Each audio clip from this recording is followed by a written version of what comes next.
So yeah, been watching the what's it called? The game trailers because it's the game festival at the moment. It used to be E3, but E3 no longer exists. So have You've happy. instead, uh, just discovered Minecraft is doing the creators of Minecraft are making was essentially an RTS Yes, set in it's Minecraft. yes ruler or because uh, hey whatever the day. Okay, let's see. Is everything operational?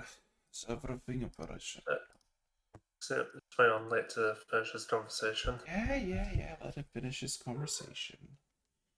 Also need to make sure that everything is actually working and not, Sorry for the delay. oh, it's fine. It's literally a single minute has passed. You absolutely missed nothing. By German standards, I'm already 4 minutes late, at least. Well, you're not in Germany where I am, so shut up. Well, I am in Germany right now. I know that doesn't count. While you're streaming, while you're playing D&D, you're in Lithuania. So I feel like I have something to show you. Uh, so how's everybody been this fine day? Pretty I just got decent. up. Headache. Off Plus, to I a good just had my start, I see. coffee. So Coffee's always good. yeah, Coffee is good. Just had a little too much fun. Our usual once in a year traditional festival is currently going on in the background. It Yeah. started yesterday at 8 a.m. Oh no. During the night, it only got quieter. It never stopped. Oh no. And they're still going. I can still hear the music outside. Wait, why am I hearing echoes of whatever's going on? What? Interesting. Interesting. How? Huh. Okay. So, yeah, 72. 72. Holy shit. It's holy shit. So, I got a question to ask. The same one that I ask every single fucking week. Are you ready? Are you? I'd assume so. Yep. probably. Oh boy. So, last we left off, you, I guess, participated in a feast. Observe your brother, Ragnar, lecturer, uh, meeting up with this elven woman, and then kind of excuse themselves from the feast while you kind of were just, telling the tales of what you witnessed. A bunch of drinking, celebrations later, you all kind of managed to split off and do your own stuff, while Ken was proposed by Lena in a very oddish, awkwardish manner of way. But yeah, without any hesitation, Ragnar, alongside his companion, uh, joined you on the ship, and you decided to fly towards paradise to acquire one of your brothers who last you witnessed through the vision was stuck entrapped by wines and uh, just kind of trapped to the ground, unmoving. Um, you all had just a bit of downtime, chilled, relaxed. Had a bit of conversation with your brother, teach some of the recruits in the ways of arcane still. Learn a bit, made a simulacrum out of snow, And then eventually you made the paradise, which is now on the dice roll and on screen, as you made it to paradise. You started observing it because it's just forest as far as the eye can see. You didn't find anything from the initial observation except for Ken that saw something moving trees in the distance. After flying by the coast for a bit, you all just spotted this massive centipede creature decked out in these jade emerald runes are all across its body and can spot it. Someone similar like Collector strapped to this thing by vines as it was traveling with the centipede, not knowing if it's volunteer or not. So, with that being said and done, give me a second. I'm just gonna make sure. Yep. So, last we left off, you're just kind of observing this whole ordeal, you know? Oh god. Let's see. No, that was Yes. Is it Come on. God? Work, damn it, work. Hell yeah. Yes. So, you all see this massive 120, 50 feet centipede just kind of mind its own business, showing off itself by the shore, and it's slowly going back into the forest. So how is everybody gonna proceed with this? Looking that's around, something you don't see. That's something you don't see every day. agreeing there. I think I'm going to start this off with sending. Specifically targeted at my brother Rodwin up there. Uh-huh. What is it you wish to tell him? Are you okay up there?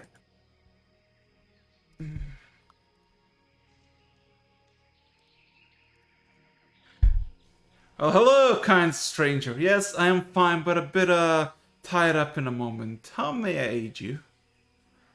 We're looking to get part of the family get back together. Wanted to ask you to come along. Um, there's like a pause. Oh, are you the blokes on the ship? And all of a sudden you just see you immediately as you hear that. Oh, are you the blokes? All of a sudden you just see the centipede just kind of from the tree lines that are 20, 30 feet high. All of a sudden, just like you see the head of its centipede just sprouts like 15 feet ahead, like above the tree lines, and starts just looking around. And then kind of it doesn't seem to have any eyes or any indications of a face, but it's I guess the fangs, its maw looks at you, and you're maybe like 2 miles away, but it's easy to spot.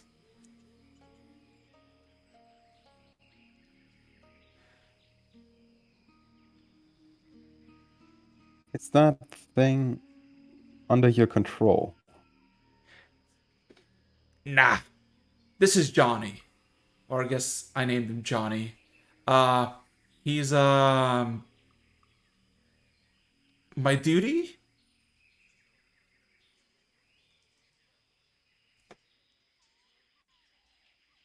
You get another Every day. message immediately. Um, there's powerful fae in the vicinity, and I'm in good graces by essentially taking care of Johnny over here, taking him for walks and such. He's been very lonely for the past few centuries. Yeah, bit preoccupied, bit tied up. You see the head just kind of sways back and forth a bit, and all of a sudden just almost like with force just dives back into the forest, and you see the tree line start to move away as it starts to move now further into the forest away from you. Okay. Do we have to free him from that? I don't think so. He claims to have it under control. I'm not He convinced right looked. now. He was tied down to it with his back touching it. I doubt that. Uh, to be entirely honest, I do not understand the Fae. Neither do I. That's why I avoid them at all costs.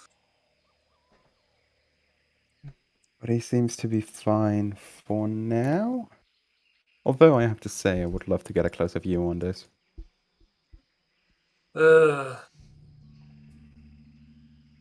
Even though it seems slightly dangerous. slightly. Did you see how big that effing thing was? Phrasing, yeah. You see Evanor is just chilling by just next to you, like 10 feet away from all of you, observing the situation and hearing your discussion, but he says not a word. The rest of the deck is kind of. And don't tell me that's like it's related, since this area is related to the Feywild and the fact he's strapped to it. It's a Fey's pit, isn't it? Well, he definitely seems to have some kind of deal with the Fae. Poor soul. You never make a deal with the Fey unless you find a way to use a loophole. Anyway, Maybe. So, either way, I think I'd like to greet him. What's your guys' opinion? Some old school jungle exploration in the Fae? James might be a judgment, but I think that's what we'll have to do. Mm-hmm. But we should probably have a way to get back that's much easier because if we get lost in the Feywild, we're screwed. We will be lost in paradise, so it just has ties to the Fae. Yeah, we can always just fly up. We got means. That could be seen as an act of aggression. It is also the fact that if this is connected to the Fey and has a way into the Feywild, we'll be in a completely different plane of existence.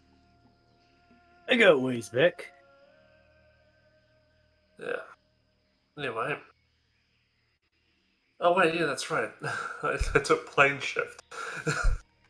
I have a backup way out. I think it's gonna be bloody fun. So what's everybody's action now? Well, it's about to put in perspective. It's about like 5-ish p.m. The sun is slowly setting to the west. It's Well, there's you got like an hour and a half of sunlight still. You're observing. You can see the centipede. Well, it's easy for Kent to track easily enough because of the commotion that it's making. Uh, yeah.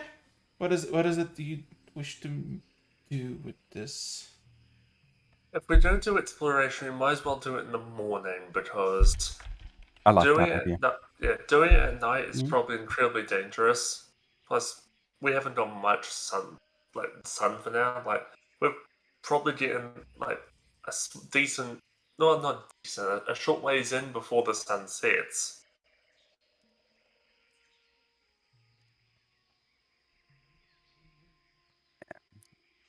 Yeah. I'm going to ask him whether we could meet up tomorrow. Let him finish his business with Johnny, and then I just named it. Great.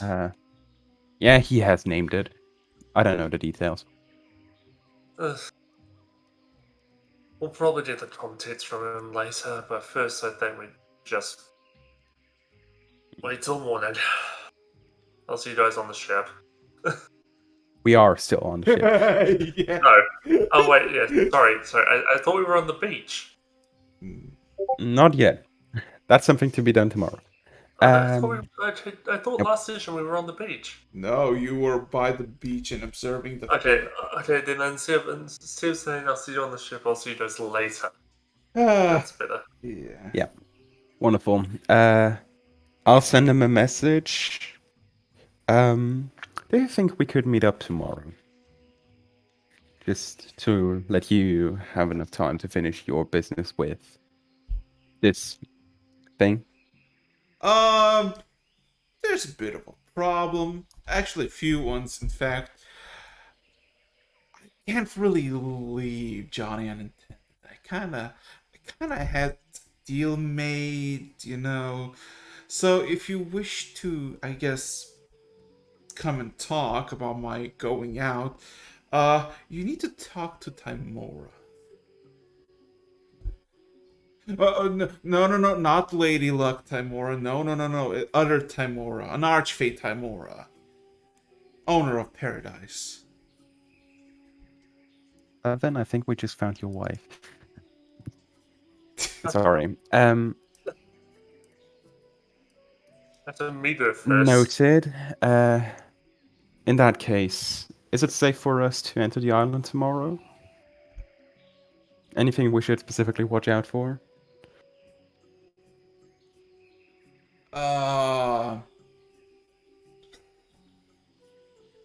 Don't go into random nests or set fires. Or start digging for metals.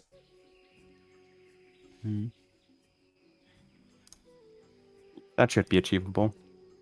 In that case, see you tomorrow. Have fun with Johnny. Will do. Will do.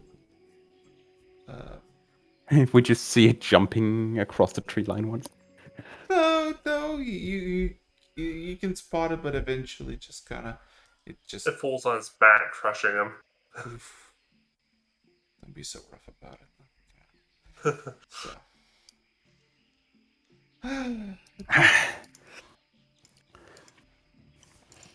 I think Lecter would actually send out his drone like directly to the beach, but higher up in the air, so he can get like a good view on the entire thing. Mm-hmm. Trying to just have a from above perspective on what's going on. Your drone can track how many? A mile, right?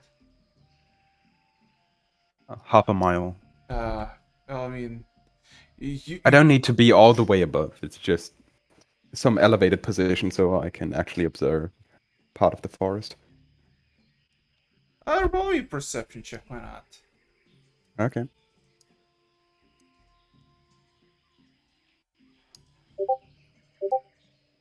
Let's see. Wait a second. Natural 20. Wait. Shit. No, actually, that's fine.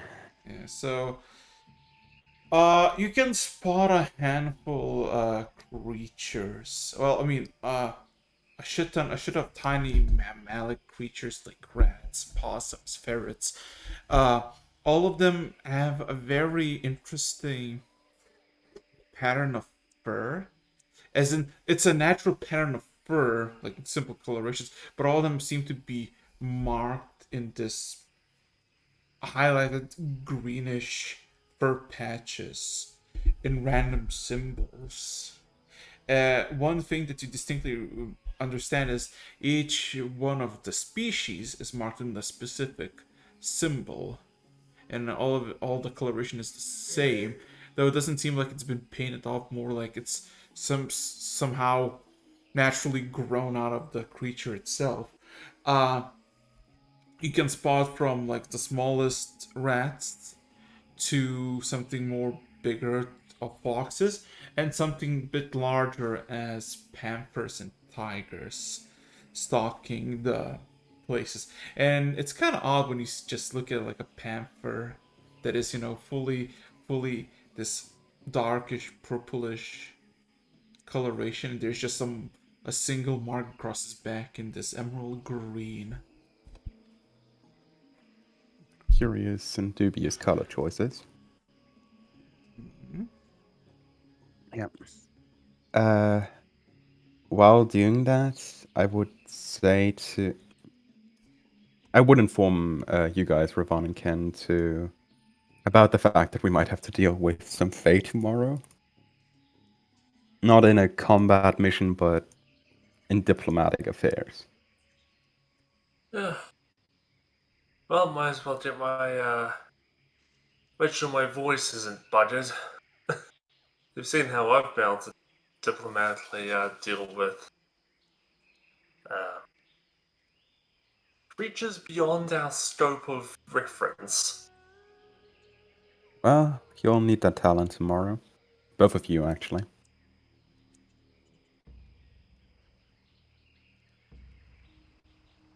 Yeah.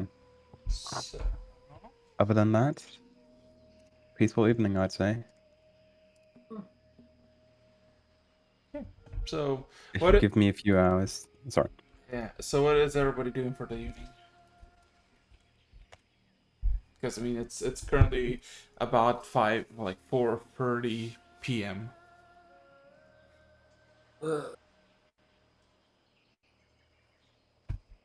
See, it was around 5 last time. Oh yeah, Slowly turning winter. yeah. I mean, it's Days getting shorter. days game. Yeah, I said it's about 4 or 5 now. It's like 4:30, but Okay. 'cause Somewhere around that. if Yes. only Lecter needs to know it because he only has keen mind, not on any of you. You guys need wristwatches.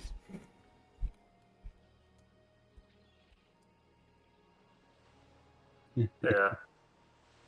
We just encountered a character with a sundial on his wrist. Why that? You guys literally know the new Dunkirkians. These guys could make you I know, legit I know. bullets. I'm saying we encounter someone who's got that. Maybe. A primitive form of watch. Could probably be some elfin wizard, but anyway.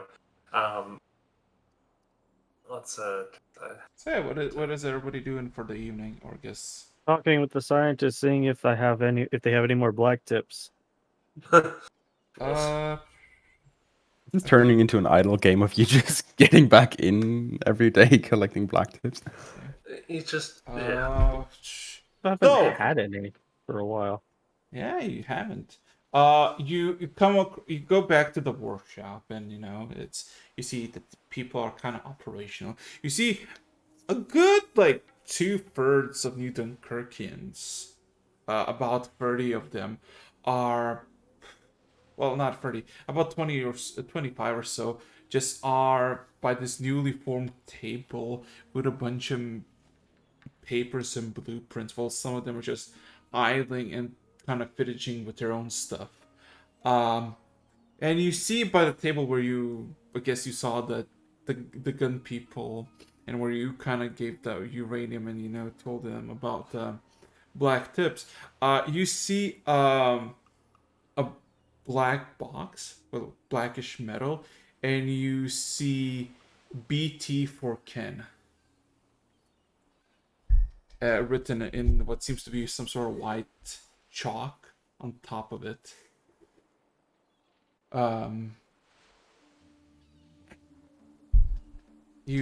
I guess you would examine the box, or would you? Definitely. Yeah, you open up and you see that the first thing is you see a bunch of bullets, similar as, I guess, the consistency of a black tip, like how it looks, but the coloration is off.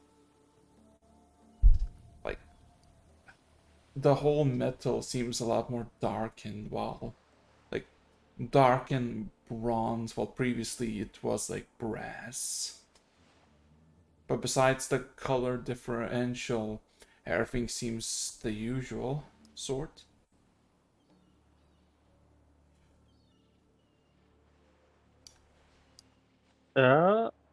Is there anybody around there that can tell me exactly how much kick they have in him? I mean, everybody's kind of focused. No, nobody that you talked to before is on their own, minding their own stuff. Everybody seems to be focused on the big table, on the main, as everybody kind of exchanges papers. Interesting enough, even though you see that you would assume it would be like mid-intense not confusion, but like discussion. Everybody's quiet. Everybody's just looking, minding your papers, and it's absolutely quiet. Right? Not a single one of them says anything. It kind of strikes you as odd.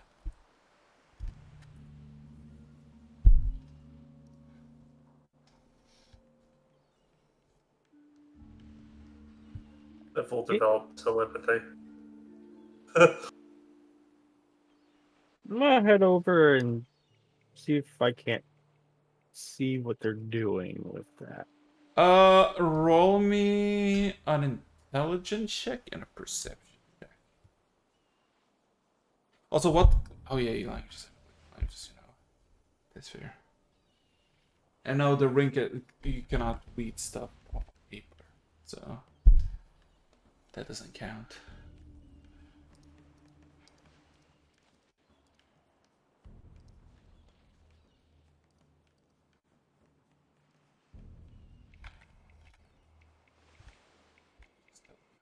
So here's the intelligence.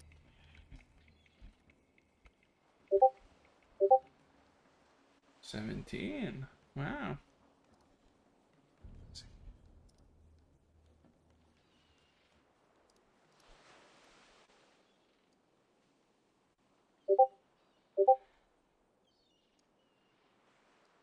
Okay, and perception of 28. So you immediately you can even recognize from Norn that this is almost like schematic paper, one where you draw blueprints and graphs about anything. And you see there's a bunch of stuff. Just there's you would say there's maybe like 50, 60 square feet of paper in multiple sections all over the table. Every once in a while, just a piece of paper just gets like modified by pencils or just on their own as something is added or removed. Observing this whole situation, this whole thing, the words, there are almost none. It's all written in formula and equations. But as a person who has been with Lecter for a while and seen what he has done with his arcane knowledge, you realize that this is some sort of arcane project. You see sketches of the hull of the ship. You see minor sketches of turrets that are implanted to the sides of it. You see a bunch of runes, or I guess arcane glyphs that would indicate fire and cold. And also you see circles, equally, I guess, spread out in the center of the main hull. Those circles slightly and almost instinctually remind you of a summoning circle. As everybody's just kind of in quiet, as there's this only like this stillness of the generator in the background of the workshop that they built originally, just kind of softly hums. The whole place is eerily quiet as everybody's just working on their own volition on this massive piece of paper, and you see there's like discussions going on, fingers pointing, hand gestures are made, but everybody's fucking quiet. And yeah, people acknowledge that you're here, but they say nothing. Unless you want to just interject.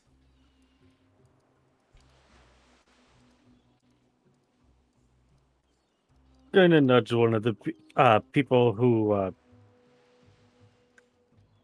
I've worked with the black tips and stuff, and Is that?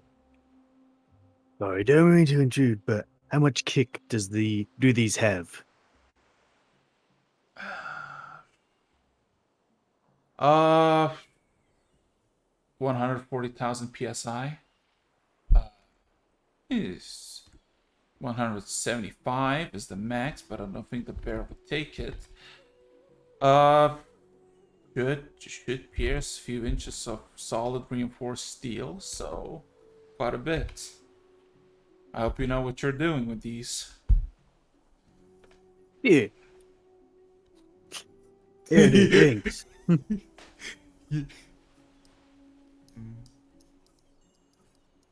I'm gonna go and then I'll just, after some awkward silence, I just walk away. Just kind of nods as you kind of walk away and just kind of continues looking at some of the sketches of the turrets, and you see the turrets just kind of become more plentiful, the sketches on the section of parchment. Anybody else like to do anything? Well- Two things. Sorry. I was gonna go find Lecter and say, tell him, say, hey, by the way, scientists seem to be cooking up some plans for the ship. You might want to be involved in it.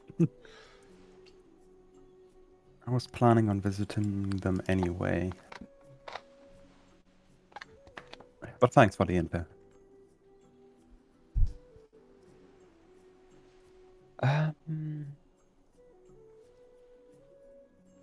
Actually, ignore me. I'll continue on. If you see my duplicate around, tell them to wait in front of my room. But nothing important right now. Yeah, I'll continue to the New Dunkirkian scientists. You see most of them are by this massive newly formed table, a shit ton of papers, and oh god damn it. Anyway, see a few of them idling. Okay, I need to be right back. Riots in the house. Hmm. Who knows? I've realized something in the background that I was really annoyed at myself that it took me this long to figure out. What?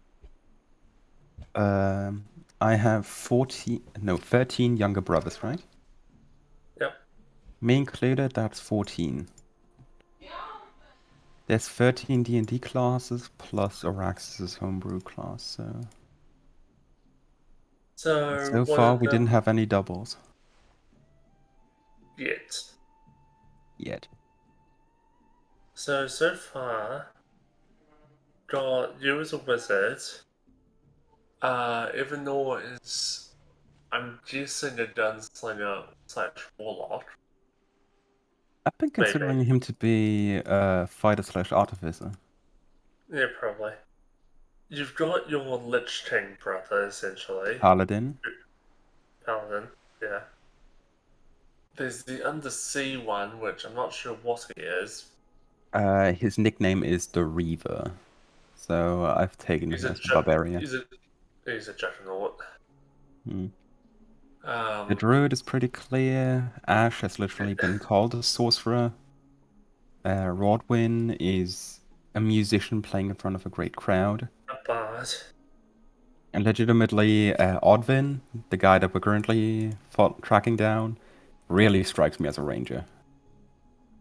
Yeah. One of them's just going to be... I'm just thinking. One of them's probably going to be a blood hunter. Either a blood hunter or a fool. So... If he's blood hunter, that should be pretty good. Just what the more later Critical Role book that came out says is blood hunter. Does it list blood hunter in it? You don't have to have blood in order to be a blood hunter. You can use whatever your internal fluid is. So for Warforged, it's oil.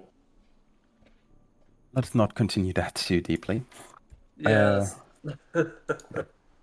Anyway. Yeah. Nice little Okay, theory I'm on the back. side. I might need to go away for a bit in a few minutes, but at the moment I am good. So, Oh shit. yeah, so what would you like to do, Lecter, as you see a lot of people by the round, not round table, but still. Just in case, before I enter the room, I cast skill empowerment on myself again for Arcana. Okay. I'm gonna use it later anyway. Okay. So for you, my dear Lecter, if you wish to observe, Arcana. Wait. Do you have any spells to view languages? I could. I have more than enough spells to translate languages. It's up to you to decide. The circlet that I'm wearing does not automatically cover this, right? No, you can only understand other people's speech. In that case, I'll toughen that up with comprehend languages. Okay, so Arcana, Intelligence, and Perception. First up, Arcana. Wait, actually that's wrong, sorry. Switched the numbers by accident. And, Yeah. okay. Then Intelligence. Intelligence and Perception. Intelligence. Perception. Okay, so 37, 19, 25. No, wait. You- Yeah. Yeah. So you observe the whole ordeal. Everybody's quiet around. And you realize that this is the blueprints of the crocodile type cruiser, the one that originally was, I guess, made for you in Newton Kirk by Primus, I guess, or its nanites, whatever you call it. And it basically houses the entire, each individual flooring, each individual rooms, and these tiny schematics for this entire massive map of sorts, schematic, if you will. And you see a shit ton. We're talking hundreds of addendums, quotas, and pinpoints written by Newton Kirkians, either by their hands or by the nanites, in each individual sections of the ship. Hull modifications, power acceleration, defensive measures, counter-offensive measures.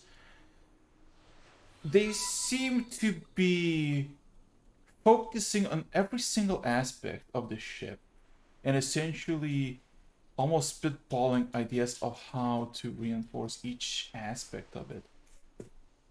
From changing. Is this like an ongoing conversation on paper?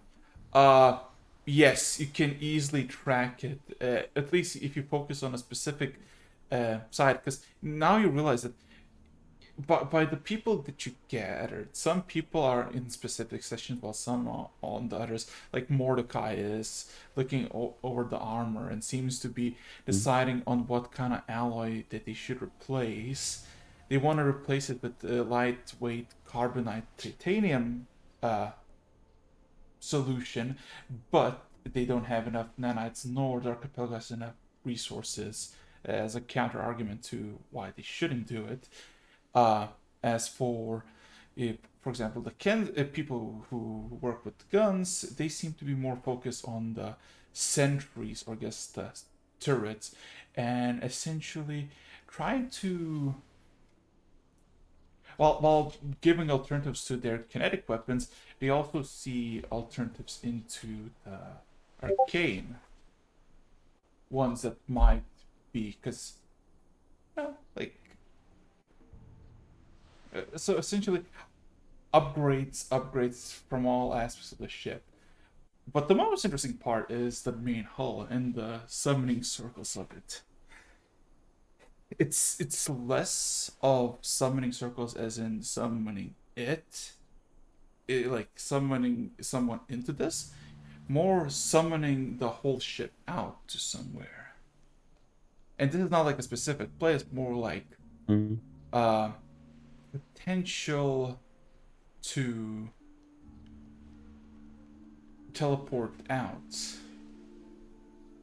And there's a lot of question marks and theorizing about this arcane source, as there's a handful of dozens of questions of just how much of a specific aspect of arcane they could put in, and if any of them have any proficiency or even any capability to give this sort of insight. You see a handful of them mentioning you by name, as you seem to be most capable in the arcane that could provide this insight or instructions. Uh, even though like you can see sometimes your name just written in like real time, nobody seems to be paying attention to you, even though you're literally there. And everybody acknowledges her. It's not like they're just looking at the paper. Communication style definitely looks interesting. You saying this out loud? Not super loud, but just a few people around me would be able to hear. Let's see. Still, these schematics look interesting, promising. How did I miss that you guys acquired knowledge this deep about the arcane? You see, you didn't catch her name, but you know you saw her once, as she was making something early in the morning, the breakfast a few weeks ago. You had a quiet little chatter, and then she left with her food. She says, "Well, we had a lot of time to observe. It's been a few weeks. We've seen what the outside world is somewhat capable. We've seen what this place manifests. We've seen you study or train. We've seen other people who practice in the arcane. Even some of us are beginning to be gifted of it. So we know that the concept of arcane is present. We know of, I guess, the basic understanding of arcane from our place, but in the form of fiction, while in here it's a reality. But to what extent your reality goes compared to our fiction, that we have not fully understood yet.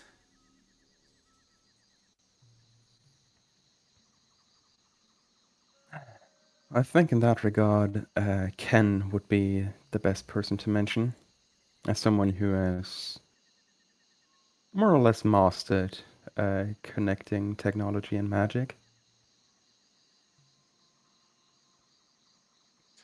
It is certainly an interesting point to make. One of the Learning magic from just observation. one of Sorry. the one of the people by would see the turrets and a bunch of discussion of like elemental types and how to accelerate the nanite production of ammunition. Just kind of chuckles to himself, just looks at you, lecture. Him? He cannot make his own bullets. I don't know about arcane, but bullets. Honestly, that feels like it is.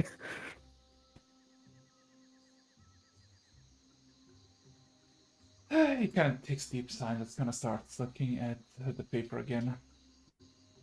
Yeah, if you don't chat up with them, they just stay quiet. Still, continue your research. If any questions come up, feel free to ask. My original reason why I came here was to inform you that, due to recommendation of a good acquaintance of mine, we were informed that we should not involve ourselves in any kind of resource gathering operations in the current area. I don't know too much about your acquisition of minerals and metals, but whatever it is, Do me a favor and don't do it here. One of the people you never actually spoken to just kind of raises his head and just kind of speaks loudly.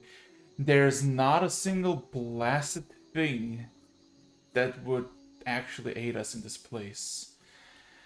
Even better. Gonna eyes you for a bit. Still, you have my respect for getting this far with just observation.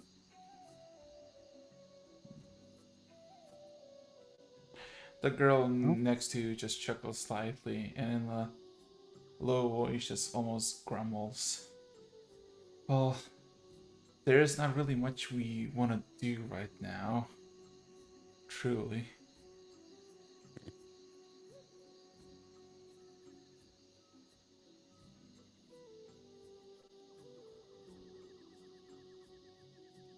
In that case, I wish you good luck with your continued plans and experiments, proofs of concepts, and whatever else you're currently developing.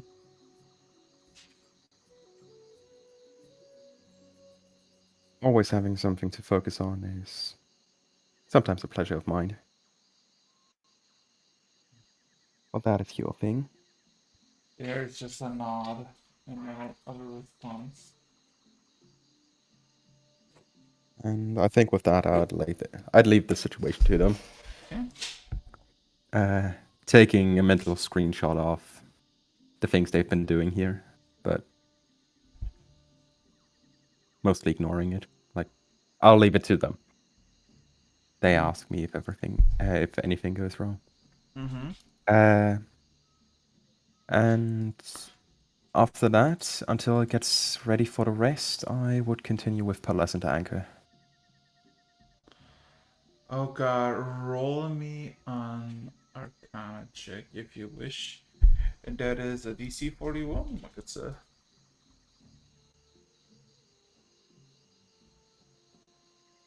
Oh my fucking god! There we go. Oh my god. I also So, suspect that Fully realized the spell in 2 attempts. I'm guessing yes. Lecter also has this feature.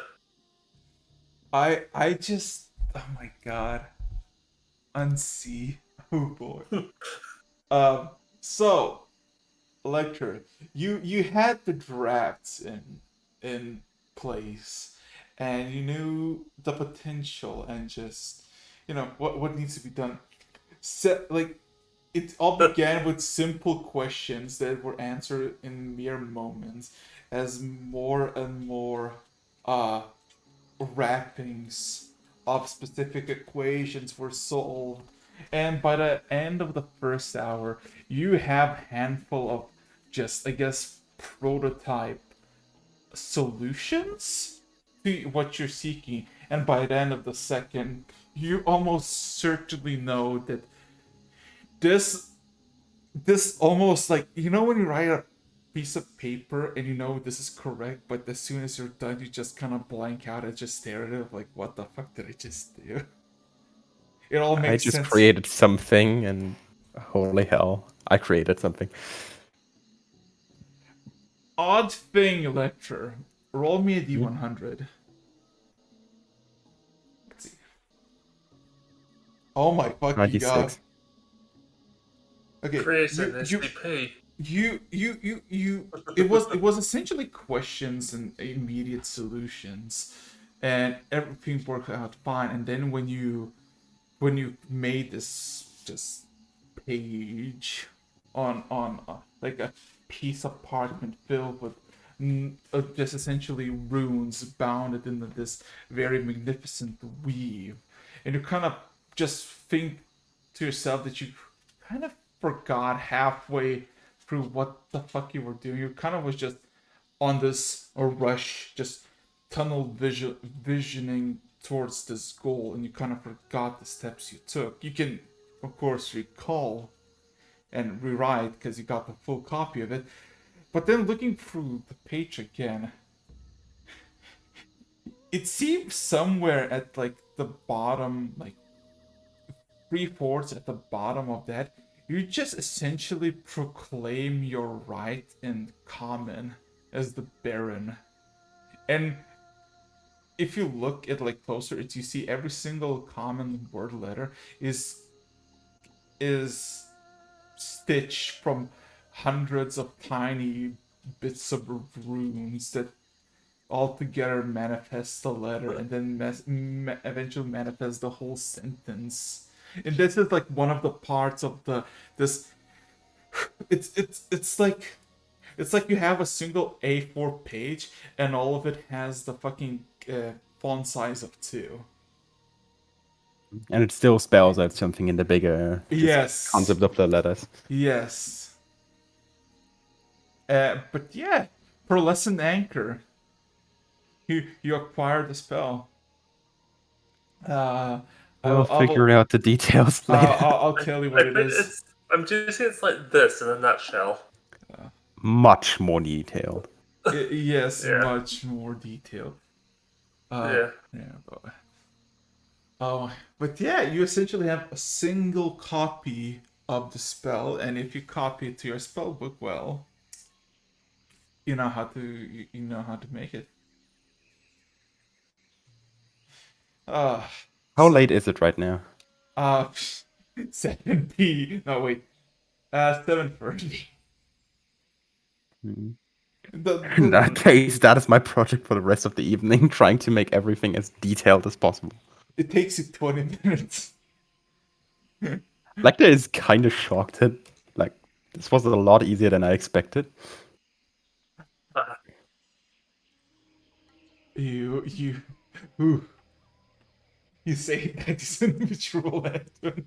I would think if someone other than you looked at this, they would immediately start frothing at the mouth and die. It's a fucking Cognito has it. Exactly. Maybe. They try and figure out, then just die. I just have one random question. Uh-huh. I just made one instance of the spell, right? Yes, you made this one spell in the form of scroll. Okay, so it's more or less like a fill in the relevant space, right? Yes. Okay, because I was just imagining that I accidentally claimed a place and I don't know what. No. You literally just have the whole thing, and even though you don't know how to begin it, you just have like almost like an instinct of how to cast this. Tunnel vision. Yes. I'm actually trying to read this image and it's hurting my brain. That means it's working. Yes. Only Lecter can cast the spell. The other people have just a brain aneurysm. Exactly. So yeah. Oh god. I did not expect that to work like this going to... Like this taking his rest after that. Me sitting on the deck, face in the direction of the beach, and my simulacrum sitting in front of my room like I did the last night. Also, during the time he's been doing this, I've been trying to figure out with some of the others where to put Alistair, since he's getting a bit too big for his current pin.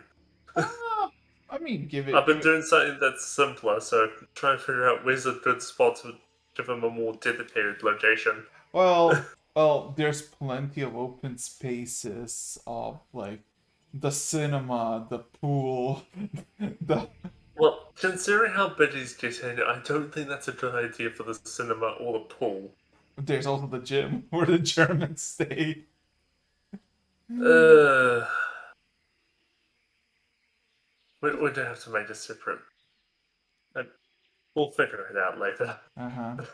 We need another room. There's no more space for another room. Fuck this, we're adding another room, whether there's space for it or not. I mean, there's plenty of space. Yes, wherever the Doctor Who thing is. Yeah. So, Ken, anything you want to do? After a bit, I'll probably retire to my room. Okay. If we'll Hell, go we there. just make a farm demi-plane. So, you're just looking at the. Okay, question. Because Lena, not Lena, it's Vita is in the pool. The pool is filled, so she has her feet and legs into it, up to like almost her Still in the thighs. pool. Yes, and she's just You kind should be of, pruned by now. and she's just kind of observing the sky. So technically, Lecter, you could look at her from if you were looking from the other side to the beach, because technically she is on the beach side of the pool. Uh so are you gonna sit just opposite of her, or are you gonna just sit closer? Since Lecter's mind is like quite literally blown right now, uh, he's more or less mentally alt F4, just shut off right now. He doesn't care for shit. Okay. My mental image right now is that the yellow thing in Lecter's current face just rapidly circles through the colors of the rainbow right now. uh Like I'm having the worst mental trip of my mind. yeah. So oh, so everybody eventually retires. Come come comes eventually dawn as Lecter.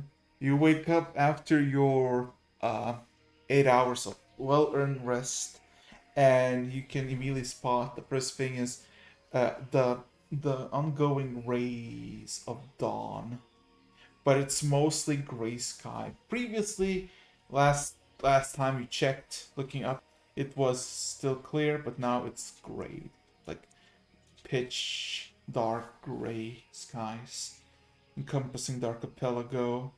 There's no rain. And there's the weather's still warm as usual. The wind is blowing every once in a while. The silent hum of the ship is floating, and you still hear Zvita a few dozen feet away from you in the pool, minding her own business, looking up into the sky.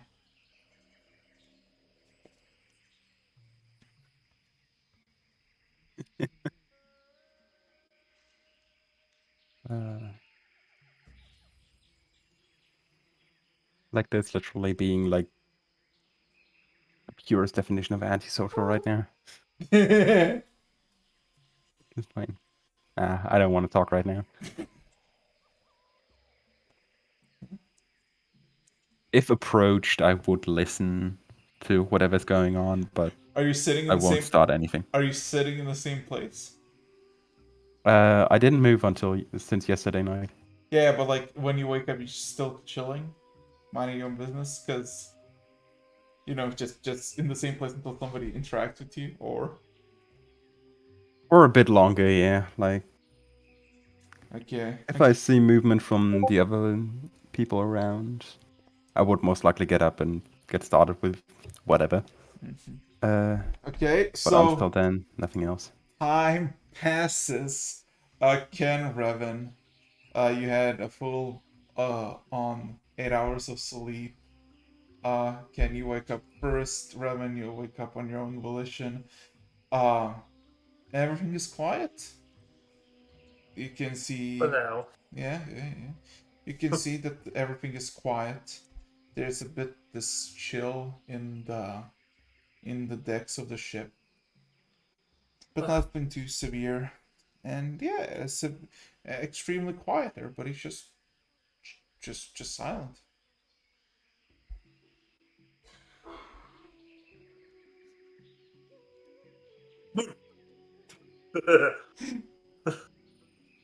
Yeah. Bless you. Well, I couldn't resist. There was a long pause. Mhm. Needed to be done.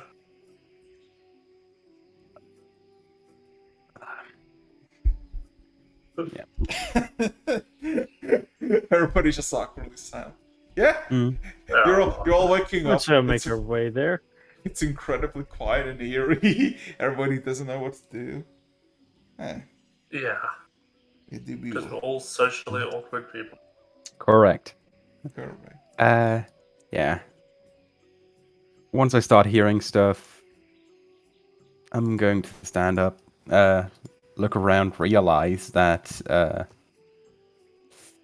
Zvida is behind me. Mm-hmm. Wish her a good morning, because I haven't noticed her up until now. And then I'd start making my way to the other two. Hi. She just does almost like dismissively, not even looking at you. Yeah, completely fine, honestly. Yeah. But yeah, making up to the tavern, you see uh one of your proteges, the younger female Soviet who is currently just alone. Not even Zan is present in the tavern. Everything is quiet.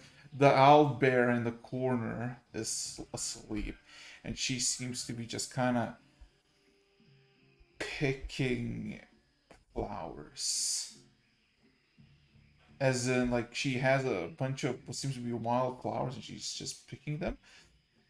But Electra, immediately, you think to yourself, there are no flowers on the ship. Oh dear. Since nobody else is around right now, I think I would sit down with her. She almost immediately looks at you, kind of stands up and kind of gives a nod. Hmm. Passive insight tells her that she deeply respects you. Feel free to sit down. She immediately nods and sits down. I just wanted to ask, why did you get that? I, I found it in the main deck. I went up like half an hour ago, and I saw this bouquet of flowers just by the end of the stairway. Okay. Roll me a nature check. Like the currently visibly confused.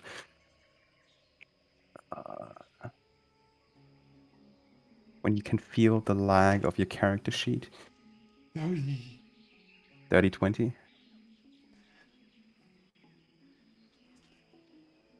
Something is off about these flowers.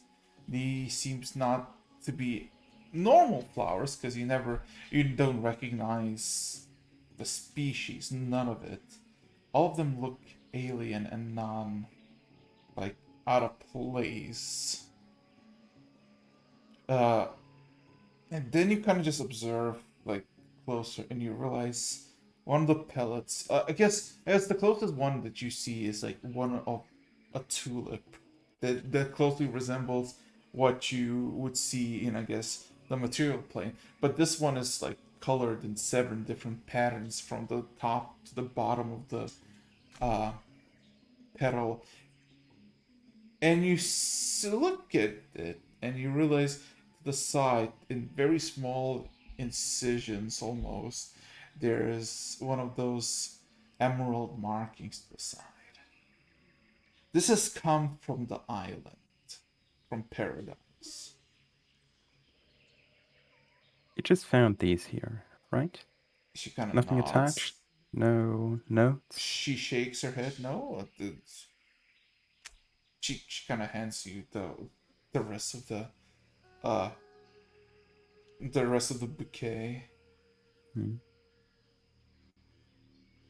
The Fae are curious creatures. The Fae, are they like fairies? Some, I'm probably answering at this point. Pretty much, but worse. Ah. morning Robin. More Lots of Well, stories. well, Wait, where'd those come from? Most likely the island. No, but where? That's about it. We don't know anything more. Because didn't you say we can't take anything from the islands?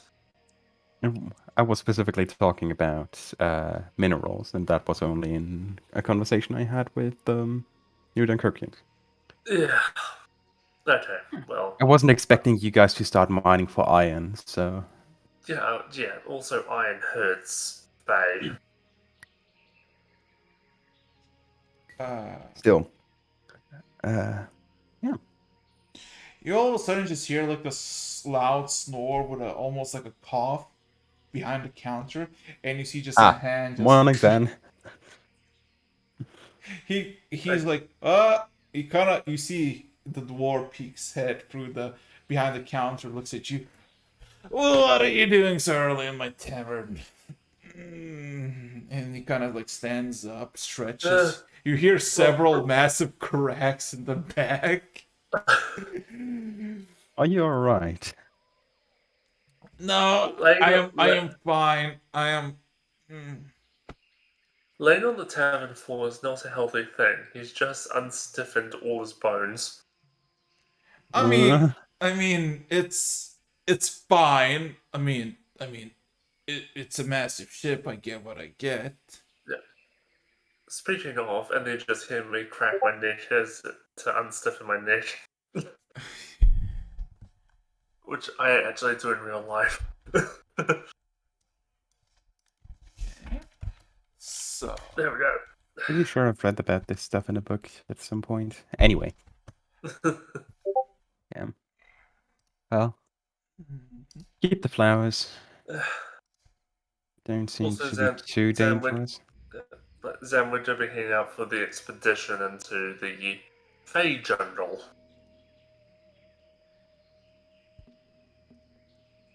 So we thought, might as well get an early start.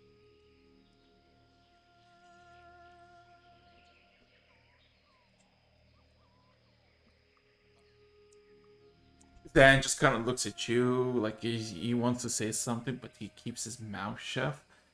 While the girl by the table looks at you, Lecter, and says, "Can I come?" Are you sure about this? I mean, she kind of looks away a bit, kind of twiddling her fingers. I heard tales from my grandmother about how fairies can be cruel, but also can be very good. A lot of gifts they provide. Beautiful songs they compose. Fairies do provide, or Fae do provide, magic of interesting shapes. As you can see, nature around them seems to mutate. But quite literally, their kinds of illusions and enchantments can be quite dangerous. I won't forbid you from coming, but make sure you know what you're talking about. Let me check. Also, do not make deals while in there. If you do, you're probably screwed. She kind of almost But sheepishly, like, kind of leans against the chair that she was sitting, and kind of looks down a bit sad. I won't. I promise. yeah, you always have to be cautious with the Fae. Like you said, they can be cruel, but they're also very mischievous. Also, not all Fae are fairies. There's other kinds. Some are more annoying than others.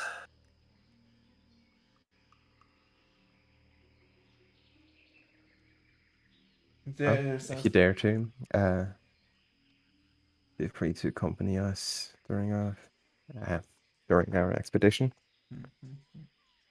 We'll be waiting on one or two more members. Mostly depends on Ken's decision. So again, about this time, you would walk in, and there's the fucking sitcom chair crack. Uh, No, no.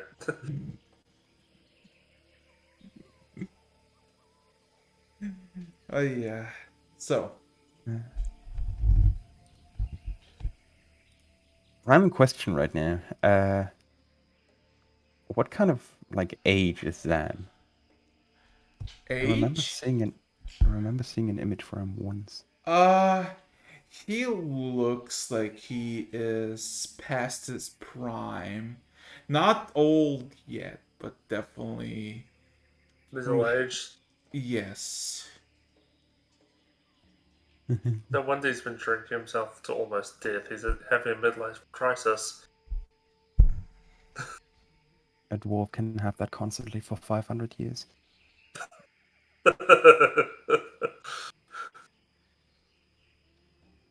Yeah, whatever.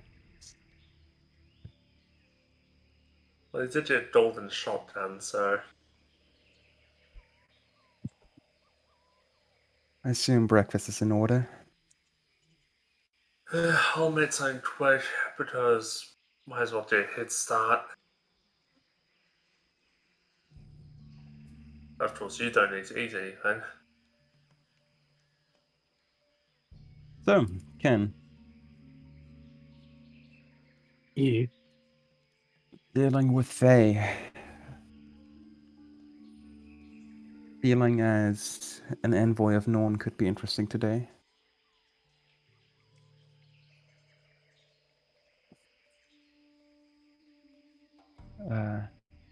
I will provide some support to the conversation, of course, but I might have to rely on Ravans and your tongue for this kind of conversation.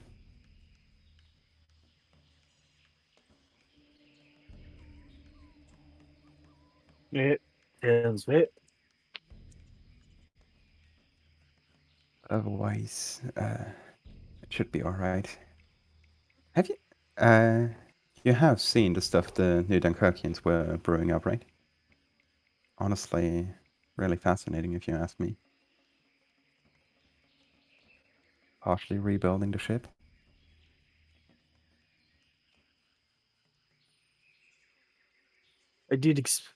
I did notice a bit of it. Not 100% understood, but It boils down to improvements. A lot and a lot of improvements. They want to modify a lot of things on the ship. Lighter outer hull, improvements to the housing situation, better defense, and they've been investing in some magic. So,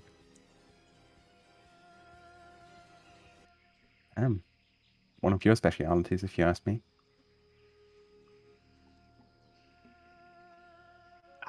yes. Do you suppose I can teach him a thing or two?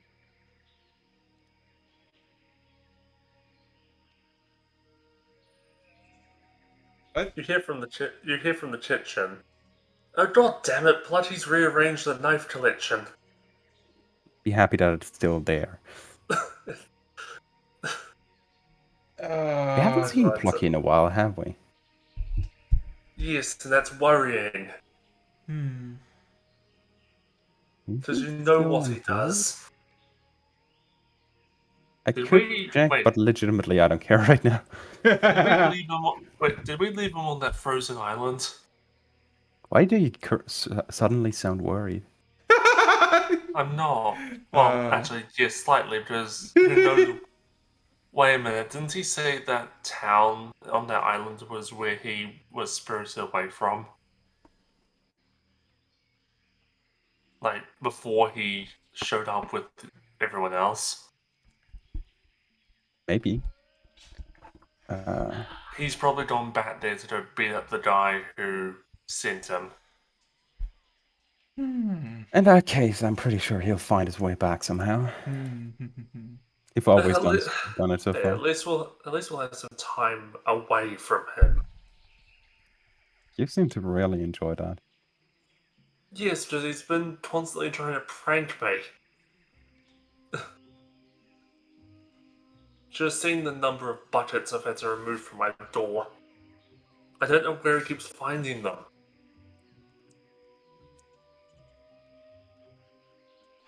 So, what are you planning to do?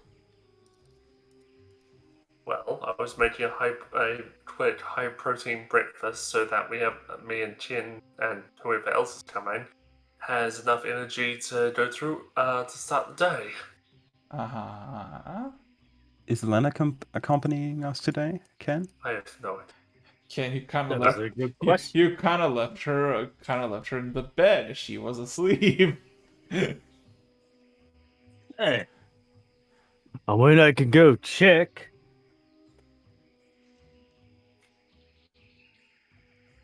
Probably need to. I'm Already see I'm that. going to cautiously, gently try and wake her up and see if she wants to come along with us. You're gonna be like, hey, you want to come with us in this jungle? This Fey jungle.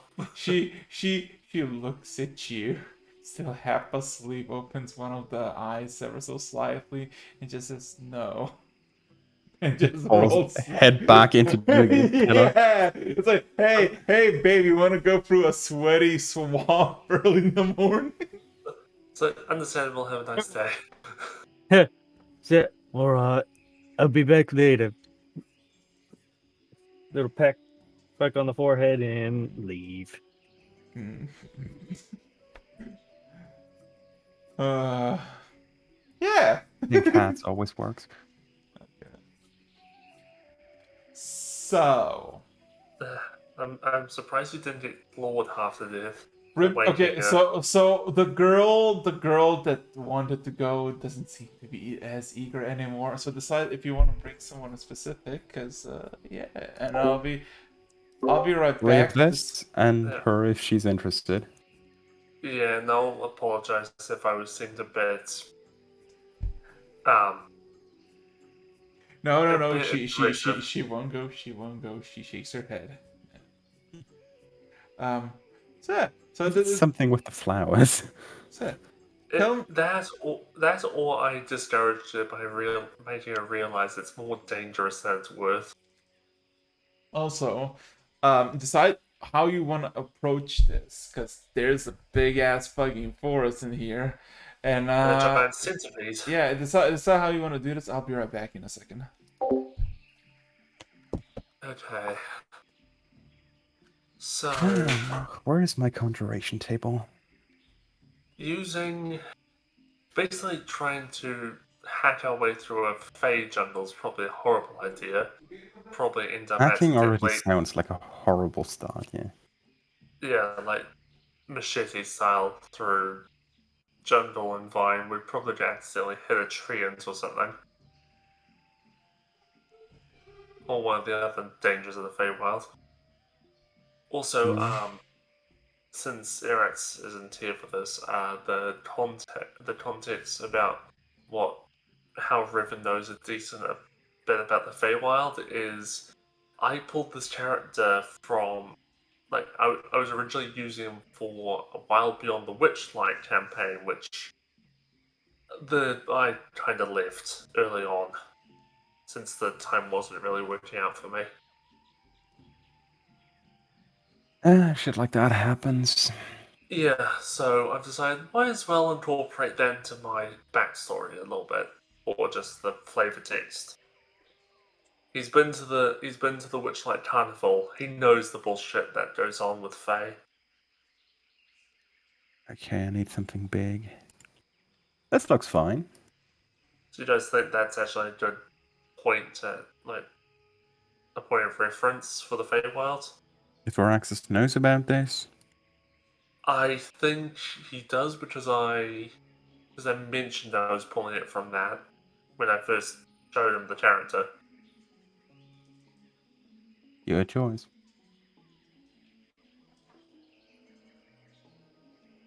Yeah. Well, he'll just he'll just look back at the stream and see me talking about this. I assume he knows, but there's the chance he doesn't. or he's just forgotten.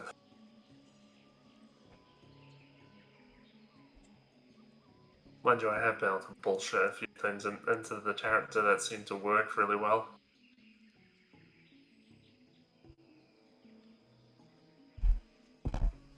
Okay, so you'll play on summoning something. Hmm. It's called presentation. So, There's also How- I've got how- polymorph, which could be helpful. so here's the interesting thing. As you were going, Mhm. Evanor joins up with you. Okay. Yeah. Tells you that if you're going hunting, he pulls out his revolver. Not entirely sure about the hunting yet. We may, but we're going more on diplomacy. Hmm. It's not Immediately turns around. Well, no, I no, hope no. I hope the name of your firearm isn't called diplomacy. No. But I will accompany you nonetheless. As you wish. So, Yeah, some extra range backup is usually the idea. so you're still floating about 80 or so feet away from, I guess, from the sea, and you're maybe 200 feet away from the actual shore, the beginnings of it. I am. I'd say if nothing else is stopping us, starting the Off. track into the island could begin around this time. I also think I could, in order to get through more safer, we could utilize polymorph to make it through the tree line while not being attacked by some of the predators. We have two options, honestly. Either we go through or we go above. I personally like through a bit more, and if we move at an adequate speed, we won't have to worry too much about predators. Also, we happen to be quite capable in defending ourselves, looking around Yeah, in the group. good point. Considering the sword completely disintegrates anything I killed with it, so So yeah. Uh, oh, and I also have the thing that makes me completely makes things not be able to see me ever. that's your thing. So, Each their own, I guess. Yeah. Uh, I'd say we try to get down, and then I get us a decent mount to have a nice track through the forest. ooh, what kind of matter are you taking? Doing? A magically conjured giant elk. Ooh, ooh, a very nice choice. For reference, this thing is the size of an elephant. Sadly, not a Gorok. Shaking my head. Ken knows what I'm referring to. Yep. So, yeah. So, yeah. Man, I guess. Wait, you polymorph yourself or you? Conjure animals. Okay. Yeah. It's a CR2 creature. Yeah. You manifest a giant ass elk that is more than able to carry all of you. Looking at the forest, you see that at least at the beginning, or I guess from the shore, it seems to be a bit swampy. But you don't see any predators, any immediate threats. As yeah, you're just kind of just how are you gonna proceed? Because it's are you gonna try to look for, I guess, the place where the centipede went, follow its tracks, or are you gonna go Yeah. just? Trying to follow the centipede. Probably not I gonna be assume hard, it left a considering bit of space, like Oh, some yeah. kind of Yes, path trail of of destruction. destruction.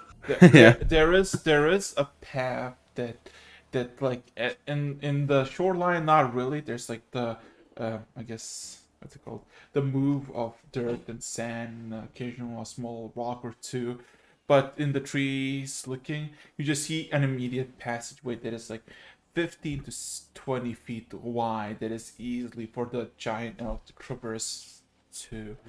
I would like everybody to roll me perception and a d10 for one of you. Perception. That's right. Perception. Yes. Yeah, this is what's going to happen. I'm going to roll my d20 and then there's either really low or really high roll, and then everything else is going to be worse or better. 30, natural 20. 22 from a 19. Give me a second. I will. Now, if all my other rolls are shit today, then we know that I've used up all my luck. Oh boy. Since I'm providing the mount, I'll do the d10. Okay. Okay, 8. Ooh. So.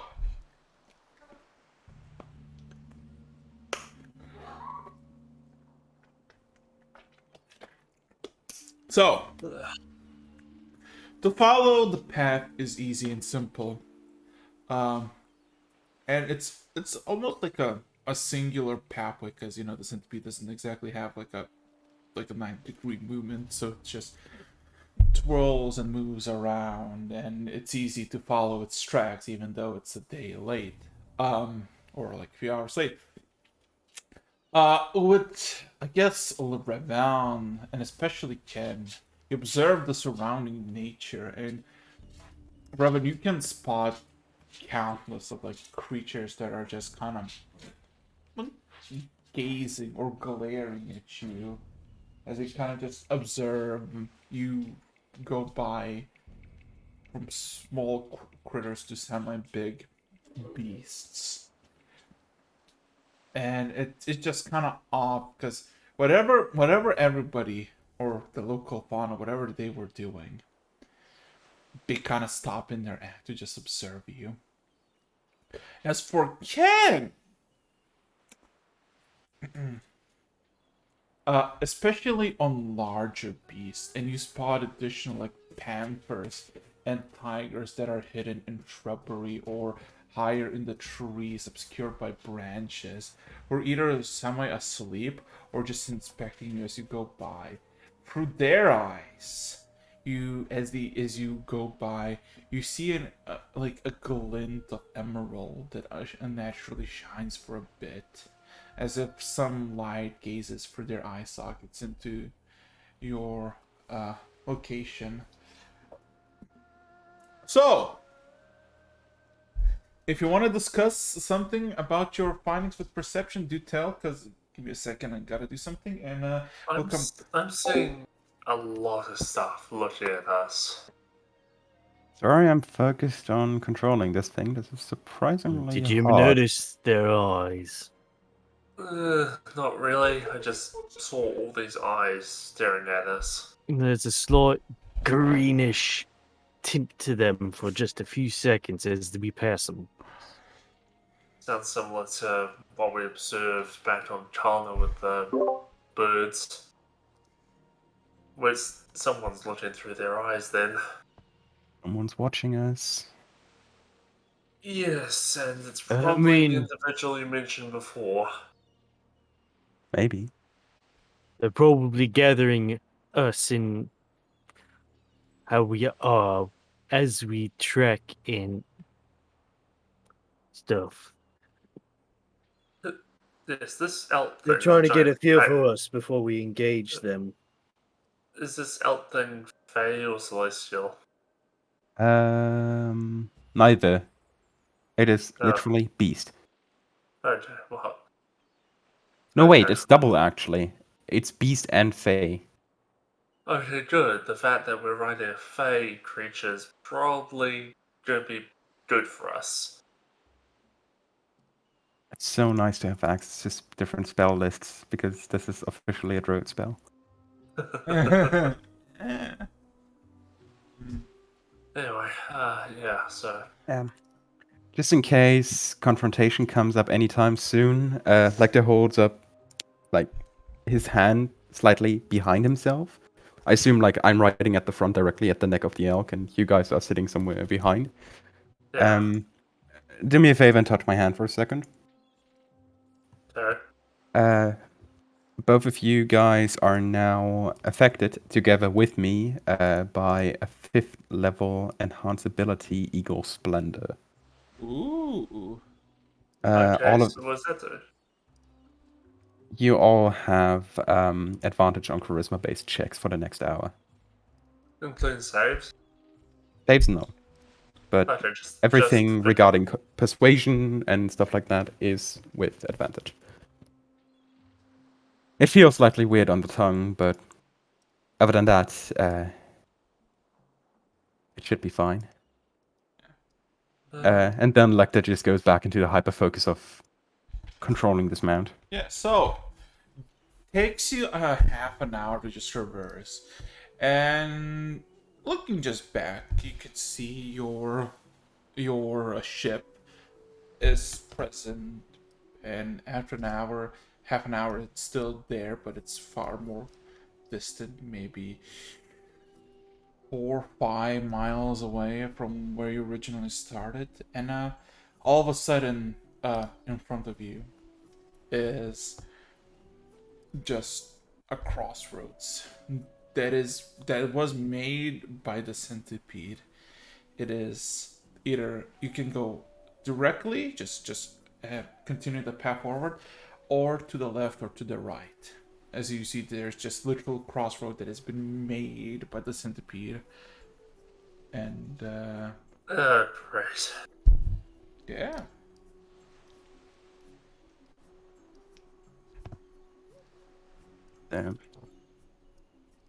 Guess we'll Wait, have to figure out which way to Evan all go. with us? Hmm. Is Evan all with us? I think so. Yeah, he is. Evan, how good are you with tracking large creatures like this? He got this deep sigh. He looks. Because we want to find the most recent path. I mean, you can also roll investigation. Oh yeah, Dismounting, Yeah, having the he thing sit down, He, and then just he kind dismounting. of looks at it, and then he kind of I've like. got investigation as well. 17.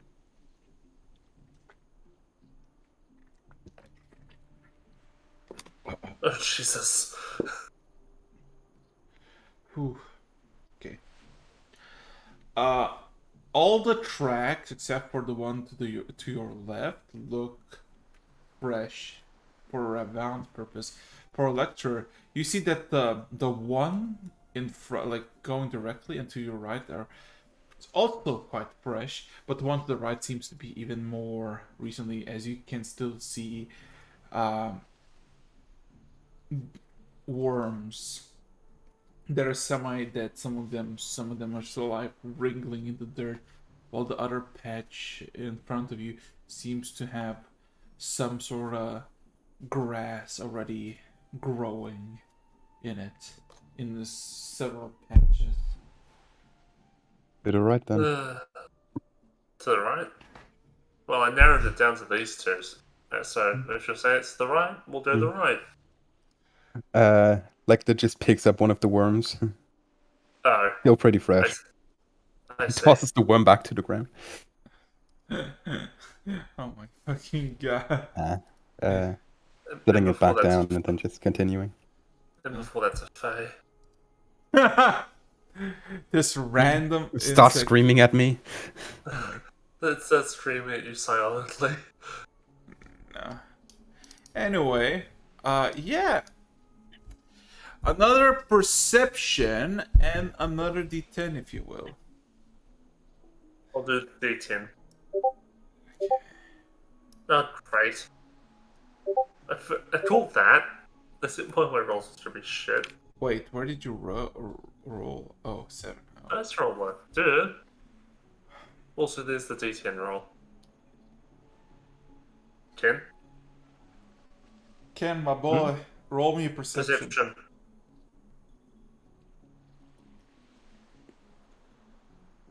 Oh my god. 22. Yeah. You see the familiar fauna, the animals that are observing your gaze, either be airborne or in the tree branches or by the sides of the road. Conjure animals last for an hour, right? Yep. So 30 minutes in, your conjure animal just dissipates and disappears. Yep. It will just like slowly slow down, and then just poof out of existence. Giving us enough time to dismount, of course. I'll use the opportunity and do exactly the same thing again. Still have a Another few one. more spell slots. Hey, you shouldn't save your spell slots. I can take us the rest of the way. I can turn into one of those things, right? You could if you wish to. Yeah, I can. Polymorph on myself into a giant elk. Okay. Oh boy, this is gonna be great. Oh dear. Oh, this is gonna be great. Rowan, do you have elk stats? The giant elk stat to me? Yeah, roll me a dex saving pro. Wait a minute. 1 second, I'll get them. I'm bringing it up now. Here it is on D&D Beyond. I can get the stats right away. Yes, I do. Dex So save. dex save. Where's the state? Does it have? Not a specific one, just standard dex. It's just the okay.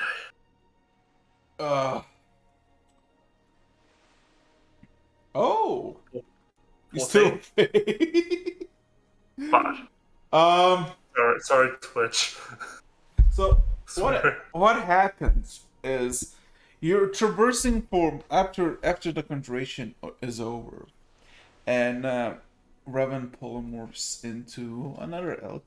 About 5 minutes of traversing the path, all of a sudden you see like almost immediate coloration of the dirt just change from like this rich dark brown soil to this paler and almost ashy trail. And like you see it and you traverse it, and like 15 or so feet of traversing through it, all of a sudden, Revan, in front of your perception, you see massive spikes of bone just poke out of the ground and immediately go for your chest, or I guess underbelly. Give me a second. How much HP does a giant elk has? Giant elk. 42. 42? 26. Yep. You take 26 piercing damage as all those spikes just start just kind of let just go at your underbelly. You're still fine, but you got a handful of puncture wounds in it as you just see this plot of like 15 or so feet. As soon as the action part starts, pokes out and now slowly subtracting back into the earth. You're now the path on which you travel now changes from the brown rich dirt to this ashy paly one, while the surrounding fauna of the forest still remain the same. Is there any reaction from you, Revan? Like transforming back, being frustrated, signs of I irritation? probably would have fallen to my side after being hit like that. Knocking us off? Okay. Yeah, like that was sudden, straight to the gut, and Sending a yeah, message to you in your head. You sure you don't want me to take over? you might want to. That hurt like hell. Transform And back. I'll take I over. turned back, yeah. Ow. Mhm. I know that doesn't leave a mark on me when I'm this, but still that hurt. Yeah. Still, I guess I'm providing the mode of transportation again. Yeah, I thought I could help, Uh, but apparently not. and quickly checking something. Also, This is why I hate the Feywild. What is this? Nah. This already requires concentration, so I sadly cannot add to this. Yeah, we just have to continue to push through. Yeah. If we're lucky, this thing doesn't hit again. And in the meantime, I'm trying to figure out whether I can do literally anything to help this poor thing. Like Rodwin? No. Have the magical animal survive these spike attacks. Ah. Well, I mean, it's still all right. Like, Right now it is. yes, now it is. Hey, for now, it's good. So, another perception check with all of you, except, ooh, yeah, perception check for all of you. And another D10, if you will. Oh god. Well, you rolled a nat one. Oh, wait, no. Yeah. I need to do something about my proficiency. Ken is carrying the party when it comes to perception. Absolutely. Yeah. It was kind of flash of genius on that one. Still.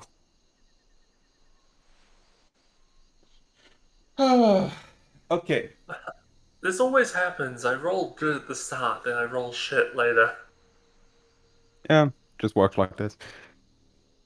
So we're blind for like an hour. Um.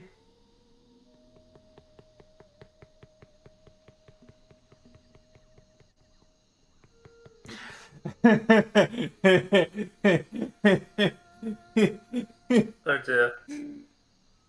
um. Ken. Going for a dish after that spike and go for a dish in 20 minutes. All of a sudden, you just have the sensation that something is off. Like, severely off. The fauna is the same, the animals ever present, but something just feels off. But you don't know what.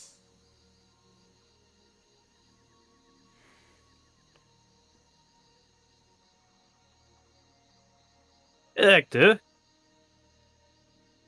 Huh? does that bush look familiar to you?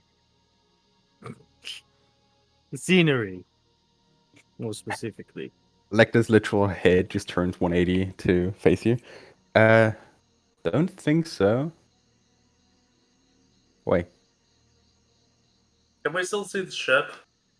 No. We made a 90-degree turn almost. Yeah, but you don't see, tree.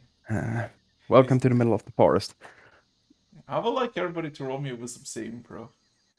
Oh, god damn it. Oh, for fuck's sake. Flash of genius, y'all get +5. Well, I have a +9 to it already, so. You sure you want to give that to me? If I roll on that one. It's just for anybody, yeah. Gave me a flash of genius, so I'm taking the +5. Oh my Anyway, god. we rolled roughly the same thing. Not roughly exactly the same thing. Oh yeah. You for your animal as well, lecturer. Also, what's the modifier for its wisdom save? For the elk? Yes. For the elk, the modifier is +2. So you kind of just like stop as Ken just feels something is off. Also, you just feel a slight rumbling, just like a soft rum across the land, and you feel the birds just kind of get off the branches and fly around and fly away from the tremor, and you see your elk just without anything just immediately get on his side and just kind of lay there looking further into the road and just disappear. Your animal's no longer with you, Lecter. Oh, great. Somebody doesn't like this elk. uh, anyone opposed to traveling by foot for now? Just as a... If it turns out we're going in circles, then how about we do this? Let's see, probably make a note or something. Oh, I I don't haven't want done to. that kind of stuff in a while. I don't want to actually damage anything. Let me double check something. Ah, yes, I've still got some rope. So I tie some rope around a low-hanging tree branch, so it's hanging down. Okay, if we see this again, we'll know we're going in circles. Primitive methods, but tend to be efficient Hey. unless someone bothers with them. Well, that's why I'm tying it as much as I can to the tree, so there's no way someone can mess with it. Just had a funny Yes, idea, but no, that doesn't work. yeah. Anyway, there we go. Ken, Okay, let's Ken? get go on. Still from your perception, you just cannot shake the feeling that something is off. Something is definitely off.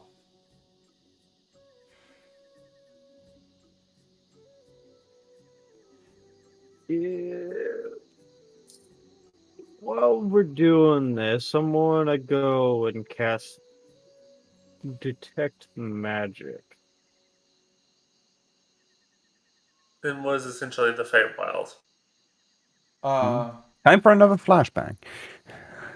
As you cast the spell, you cast it, and you see the soft hum of like the surroundings. You know, it's like every once in a while you see something like of magical in surround area, but also you hear this metallic echo in the surrounding, like you're in a hallway of the ship.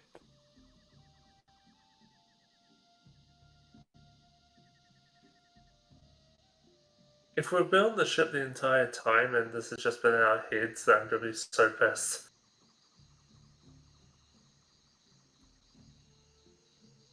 Wait, the flowers. Don't say too much out Just a loud. second here. I'm just speculating and I'm mad. Fits for the Fae, if you ask me. So how would you like to proceed? Hector, Hmm?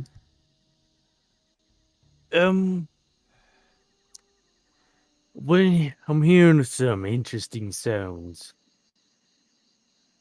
kind of metallic and everything.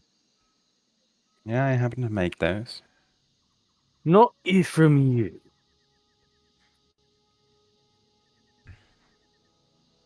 I think we're still on the boat.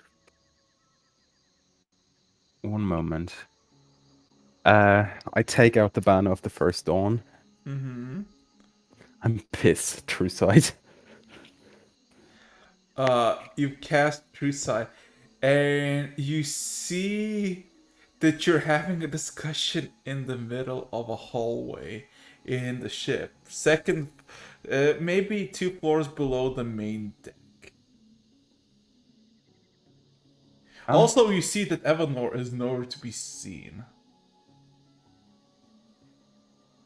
Has he just completely disappeared by the casting? Yes.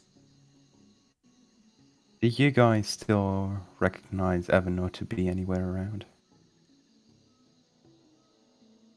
I'd look around myself. You see Evanor just kind of looks confused, and looks at all of you. Don't tell me. We're in a massive illusion.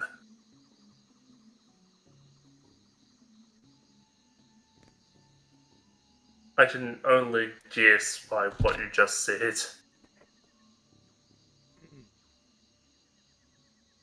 Evanor, if you're in the same space as we are, please step into my view now.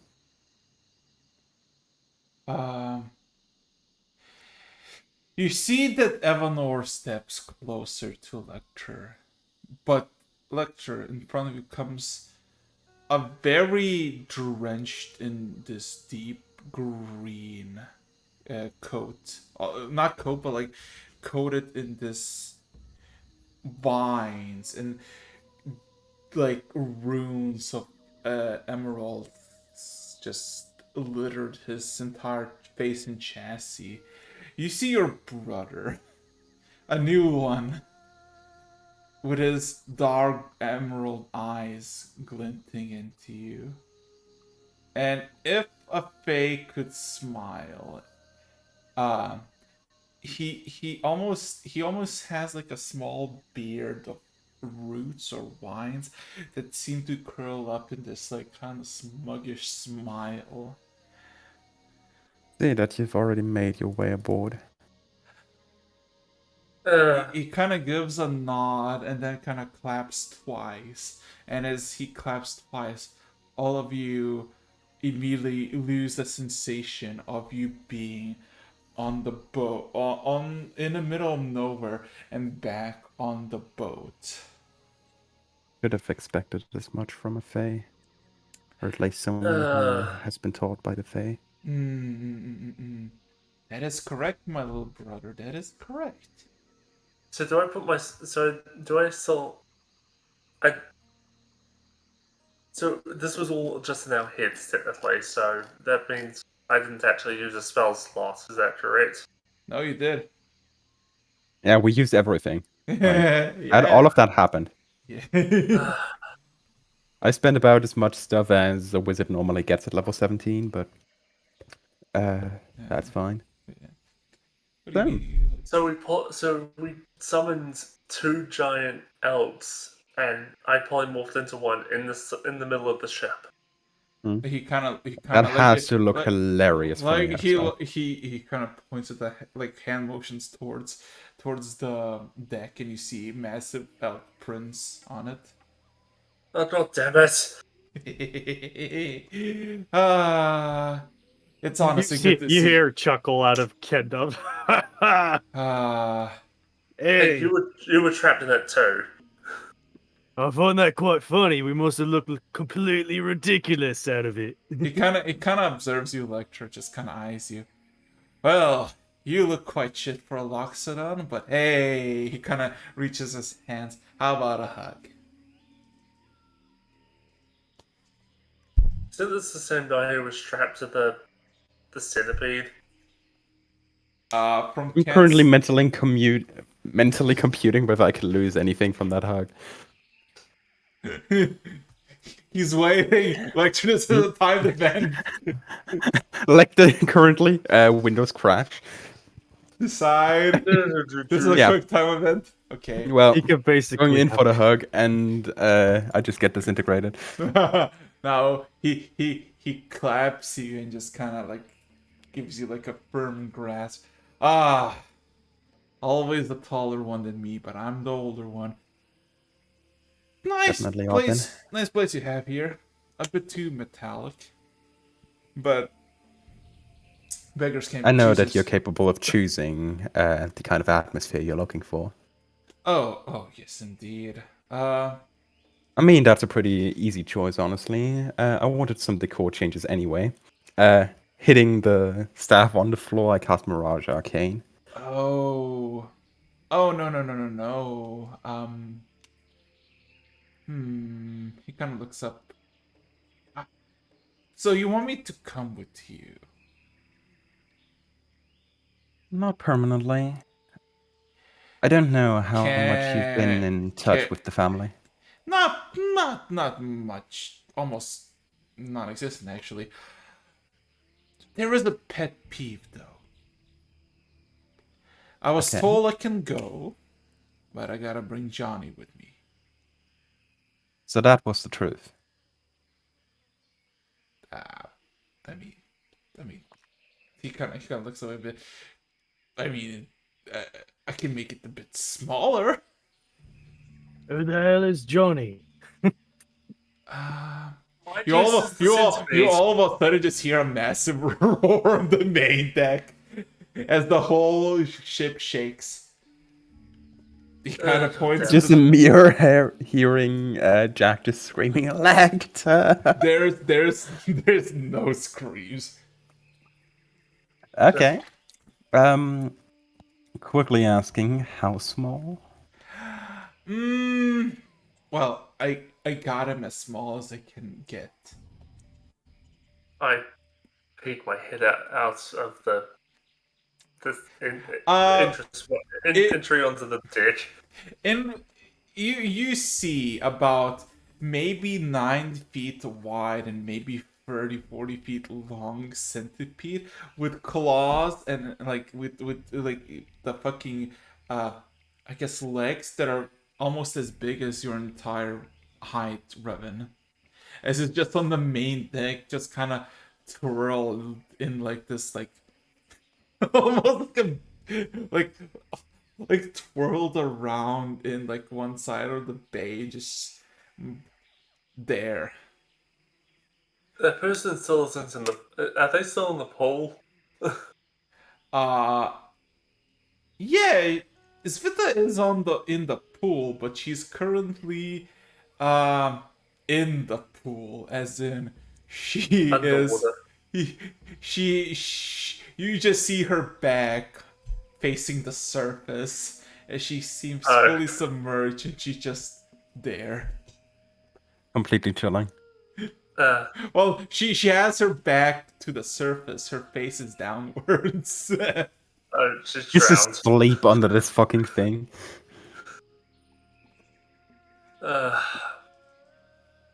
Could you Another thing, perhaps- Revan, another thing that you notice. You're on land. You're not flying. You are. Yeah. Did you convince them to land, or did you drag us here somehow? A little convincing there. A bunch of sleeping spells there. And voila. I'm here. Could you perhaps make him smaller? Because I don't think he'll fit. Oh no, he will do just fine. His legs are as big as me. Oh, follow me. Yeah, I mean he could be bigger. As you realize that it's that maybe that's why everything was so eerily quiet in the beginning of the morning. Also, that spike thing was awful. Why? Convincing lies. Well, guess from now on my lessons will happen in mansions Also- instead. The wind landed, by the way. I noticed. So, is everyone still out? You look in the main bridge. You see Pablo and Pablo's like neatly chilling in the chair, like just asleep. Jack seems to be like kind of bent over one of those consoles and just kind of passed out, loudly snoring. Also, I think Svit is drowning. Make sure that these people actually continue to move the ship. We need them awake, sadly. Yeah, do we have to? It was such a peaceful morning. Yeah, peace of mind is sadly kind of rare around here. Fine. It's the kind of thing that happens with illusions, enchantments, giant centipedes, demons, angels, gods, technology, and everything else. Still, chaos is one of the things we specialize in. There's a sigh, and you don't know what he says when he sighs, and then looks up at you, Lecter, and his eyes immediately start to glow green. Ken. Oh wait, you still have Trusar, right, Lecter? Unless this whole conversation lasted more than an hour, I should still have Yeah, it. you immediately see a manifestation of two brilliant pairs of wings behind your brother's back as he looks at you and he starts to gleam a bit more emerald as he gives a deep sigh and says, and he claps his hand saying something. Ken, you hear Lecter's burst say, "Shows over, little ones, scram." And all of a sudden, Lecter, you see dozens of tiny specks of dust that you realize are just very tiny fairies fucking booking it. And the entire ship for a split second just turns into a torrent of colors before all of it just goes back into the forest. And all of a sudden you just hear a yawning coming from the bridge and then a scream. Like perfect timing. Actually, As there is Very nice. as there is just a massive fucking centipede on the main deck. It's maybe taking half of the deck by its size, as it just kind of wrangled itself around itself and just kind of is like a snake just chilling. Yeah, just like a coiled snake. Yeah, coiled snake. You all of a sudden just see Elizabeth just kind of start flapping her hands slightly, and you kind of lift her head. Then looks at you, Lecter. Then looks at the centipede and looks at your brother. And she just looks at you again, Lecter, and says, "Do I need to ask?" Family issues. She almost immediately looks up into the sky and just goes back into the water. I kind of really want to punch your brother, Lictor, but I'd probably break my hand. Yeah, that's one of those uniting features within the family as of our current state. Yeah. Other than that, Rodwin, or may I ask, what's your current name? Oh. Oh, I'm Tamora. Ah, That was your idea, Lictor. Well, there goes my idea, but honestly, I really hate that. Yeah. Awesome. I am Timora, not that Timora, and not that Timora. But I'm Timora nonetheless, and I am he kind of squints a bit, and he doesn't have any eye sockets normal, but he has those lines that just kind of squint for him. And I think I'm an archfey, maybe potentially. Who knows? Maybe. Our family certainly is diverse. This is a very interesting case. Hmm. Yeah. Well, You for an just, you just hear a wide opening sound of a door almost at the brink of shattering from the main bridge, and fucking Jack yells out, "Lecter, what the fuck is that?" Timora, your opinion on the matter?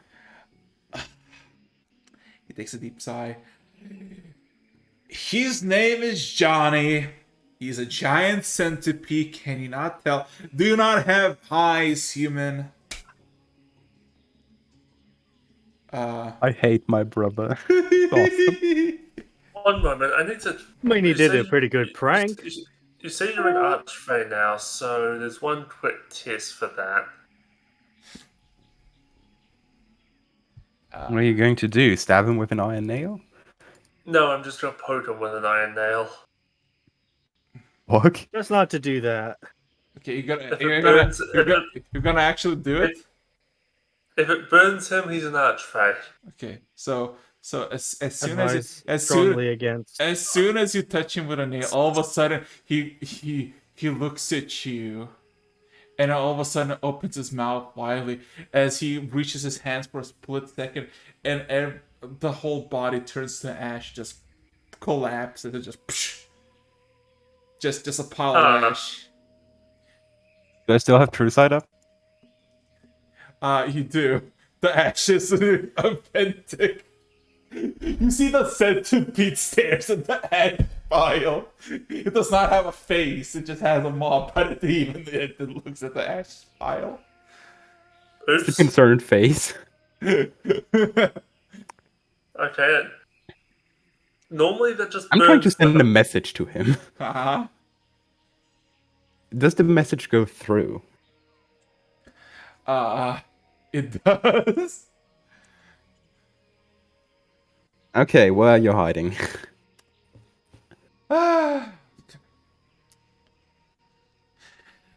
Let the ASMR skulk a bit in its own misery. I want to see that centipede get angry a bit. Let's see how it goes. You see the centipede, he looks at Rovan. Well, at least I kind of figured that might happen, but at least okay.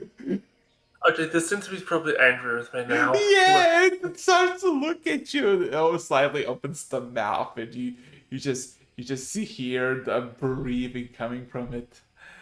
One moment. Chill the Vinci Cloak of Shadows. I'm invisible now. I'm running. And then later you just see on top of the screeching, like slightly hissing centipede, you see a figure in this emerald sheen climbing on top of it. And you recognize it as your brother, Timur.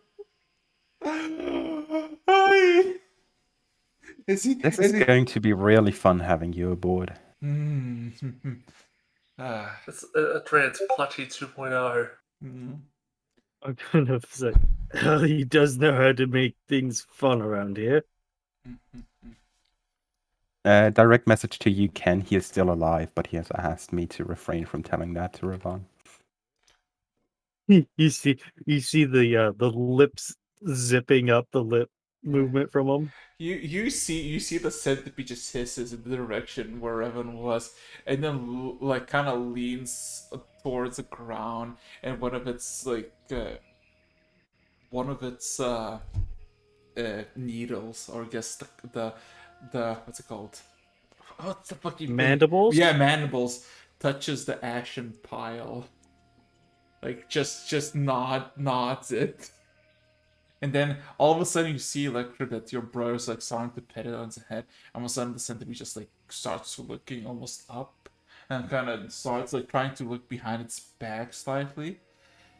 And then the whole centipede just vanishes, just immediately just gone.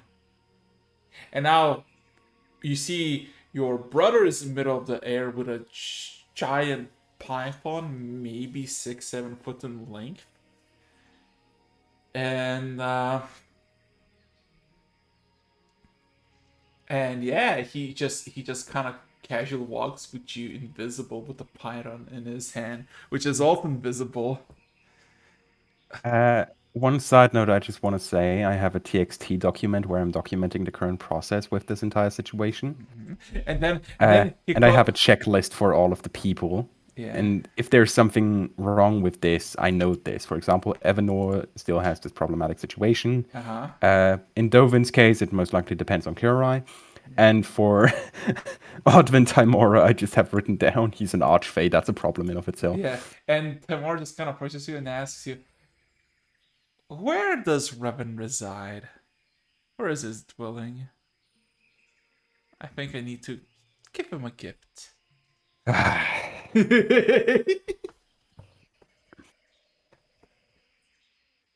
quickly looking for something.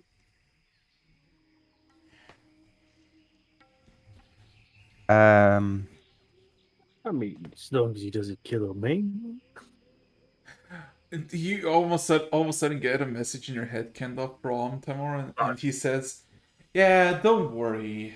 I won't kill him, but I mean, if he dies from a panic attack or, his heart stops out of fear, that's just a sign of a weak heart. You just hear There we go. You just hear a thunk behind you as I'm trying to sneak away. I mean, he's invisible. A message back's like, Well, there I we go. was invisible. I rolled a 1 on a stealth check. That tripped. So, Lecter's just kind of standing there. I just is, imagine Revan just fucking goes invisible, and all you can hear is doot, doot, doot, doot, doot, and they just like crash at the fucking stairway. But yes, the yes, sound of someone throwing down an entire suit of armor in individual pieces down the stairs. true. You don't see anything, but you hear all of it.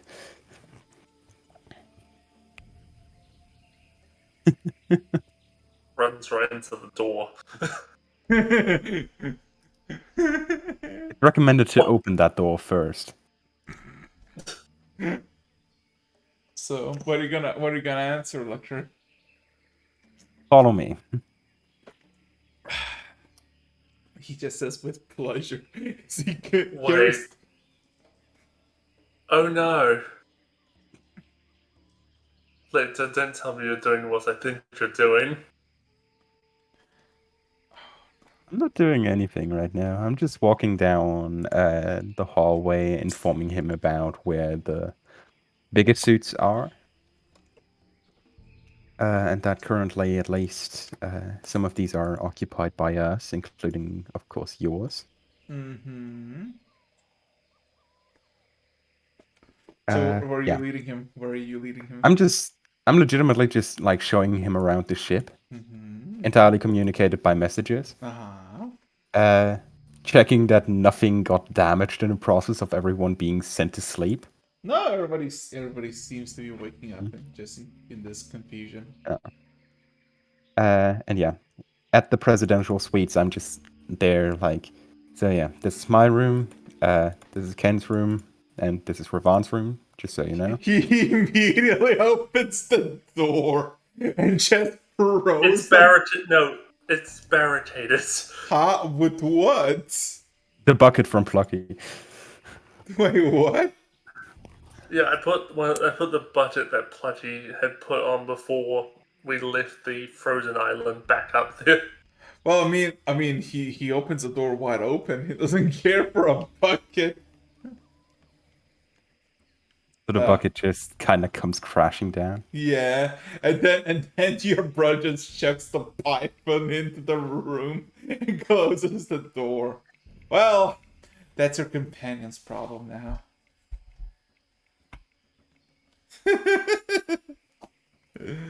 You got saw a new the pet. image? You saw the image I put of Lecter In the in Dice Roller? Yeah. That's just my continuous situation right now. Calling he is an archfey as a flaw was definitely adequate. Oh god. Oh yeah. And Oh then no. and then he looks at you, Lecter, and there's like even though he's like in his like you can see only his shade, you see a smile across his fucking face. So reunion of sorts. What for? I mean, not that I'm saying that I'm not glad to meet you or our other brothers, but still, we're doing Our something. father is currently in a bad state. And recently I had the opportunity to talk to him on Nana. And the result of that conversation should be pretty obvious. Like, just pointing at myself. And well, one of the things he has asked for was to see the family united again. Huh. Mm-hmm. So I've taken it upon myself to at least try to recollect Well, as many of us as possible. I'm technically immortal in more than one way, so I can definitely spare a few days for this little excursion.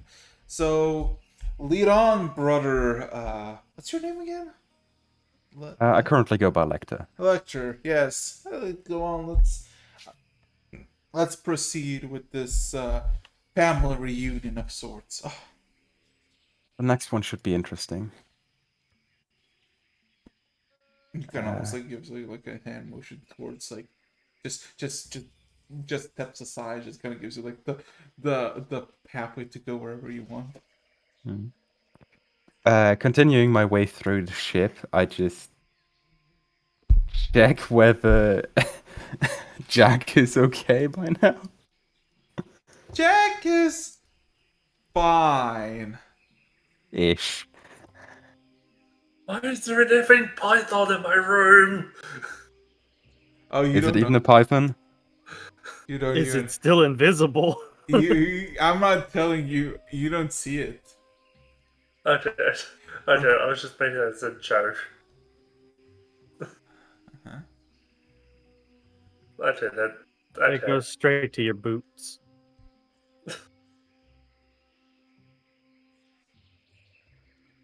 Okay, well, I Anywho, don't know my room years. I thought that would be a joke, but it's invisible, so there's the idea. So, what's the plan now? Quick note. What is currently going on in Ravan's room? You're gonna just open up and see what's happening? That's Ravan's problem. Oh well, what's happening? Is Roman gonna go into his room? I'm tempted to go find my doppelganger and shove him into the room. Oh my fucking god! You know exactly where he is. Yeah, I know, but I can't get him because you locked the room. Oh my! And still try to force your way in. I wouldn't recommend it. I'm not going to. Oh my god! This. Okay. So what's the plan? Never goes the way you expect it to. I'm avoiding my room since I overheard him say that he's going to put something in there. Now that we're completely... You haven't heard anything because it was all with messages. Yeah. Oh, really? This was all mental conversation. Yes, you Oh, heard really? nothing. Yes. Because of his Oh. wishes. Yeah. I'm really sorry, dude. Good luck. You're just gonna find me getting strangled by a python. Or a I I gigantic don't centipede. think it'll kill you Much. much. don't worry, we'll kill him if he kills you. We have multiple different sources of resurrection of varying degrees of quality, so if necessary, we can do stuff. I do have Death Ward. It might be recommended to cast that right now. It lasts 8 hours, so yeah, I'm doing that because you never know with the Archfey. Okay, so what is the plan as you find Jack just kind of looking at the main deck from the bridge, still concerned, and slow but surely life continues on the ship. So what is your next order look as you recruited Temura, the Archipeligo? Yeah. Fuck. Fuck. Yeah, definitely. Fuck. Based on the fact that the islands are in close proximity to one another, Yeah. I think I'd like to continue towards the eastern end of Ligna. Mm-hmm. So, like, flying across the island and just Okay. making our way to Ligna. Okay, so, give In us case, give us, yeah. He's like, give us a minute, as Pablo looks a bit like just confused, like he seems to show no fear, like either he missed it, like he probably was still passed out. As you see, Jack is just sweating bullets, but Pablo's just chilling, and in a matter of minutes. You get, if you're still around, you get vocally, but if you went away, you get a message that is gonna take just 2 hours and 30 minutes to that location. So, as at the moment, it is about 8:30 a.m. that actually sounds like a wonderful point in time. Yes. I think I'm going to do something in a bit. Sorry, you go on. Oh no, you decide what you want to do because you have 2.5 hours until you make it. A random question to you, Timora. Hmm. What is your opinion on food? Food. Very delightful to consume, but sadly, I don't feel taste anymore. Do you? Uh, Most of the time, not. I've had the pleasure of experiencing it in dreams a few times. Same, Uh, but it's not the real deal, you know what I'm saying? I agree. Exactly. Our brother Ragnar seems to be having delights when it comes to food, or at least alcoholic beverages. So, generally speaking, I was thinking about. Ragnar, no, no. Oh. He immediately starts wandering around. Oh, Ragnar! Oh crap. Getting loud now? Yeah, he's getting loud and he shifts his thing. You find Ragnar just chilling by the table next to the owlbear, where Sylvia seems to be interested in the owlbear, just kind of petting it. And you fucking see Timora, as soon as he enters the room, he eyes like the head just fucking twists towards Ragnar. Just like a fucking aimbot, just immediately Yeah, focused. yeah.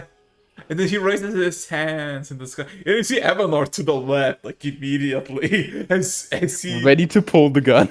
no, he for the first time you see genuine surprise from Evanor, Oh god. as Timor's like, Ragnar the Blue, how many books have you read? Ragnar just kind of squints his eyes.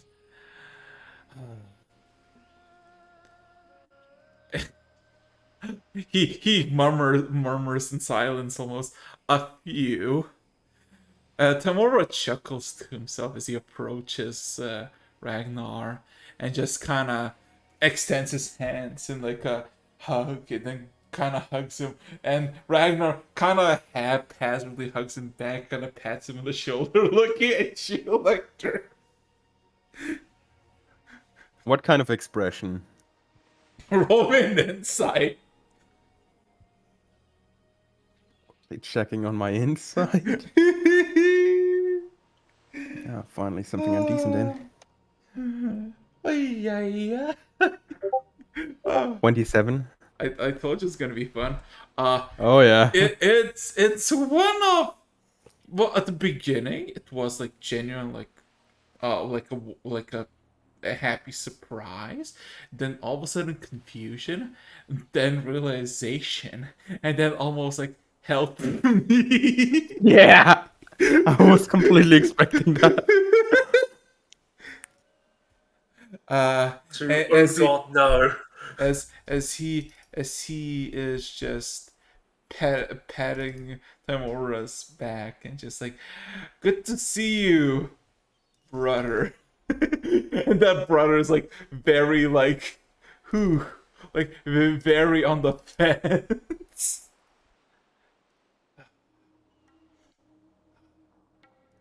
He almost as soon as the hug ends, Timor just kind of backs away like like 10 or so feet, and kind of looks past Ragnar, looks at Sylvia, and just kind of squints his eyes. And then he kind of looks back at Ragnar. Ragnar just looks confused. And then for a split second, you just see Timora just calm down, as if like fully just losing that arch face sensation. With a sudden sigh, he just looks at his brother once more. It's good to see you, brother. Genuinely. And then he immediately points at Evanar. You too! I don't know your name, but you too. And then, Evanol. Pleb. Pilp. Sorry. oh! Ah! he kind of extends his hands, and he almost like fucking squats as he's like, oh, oh. Now you see Avalor is having that. You see Oh, the expression. Avalor he's lowering his right hand towards the revolver. I'm just shaking my head. Hi. Not this time. But good to see you too, I guess. Yeah. And It is a really fascinating feeling to see the family coming back together aboard the ship. It's also very unnerving. Archfade that can do anything. Says the guy who currently has a python wrapped around him like 15 times. Slowly Probably. crawling into the room. Anyway, yeah.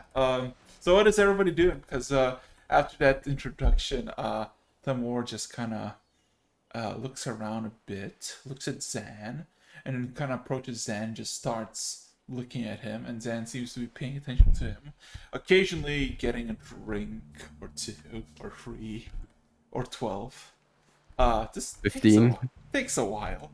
Yeah, So the what is it- PTSD is really. What is everybody doing? Archfake PTSD. Currently dying. Are you in That your is a room? genuine. Yes. Nothing happens to you.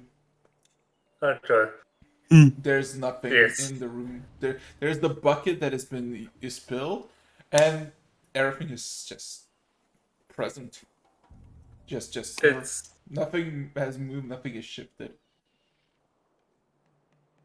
Psychological warfare. so there was no actual boat instructor in there. Not that you can Maybe. see. Not that I can see. The moment I relax, it's gonna kill me.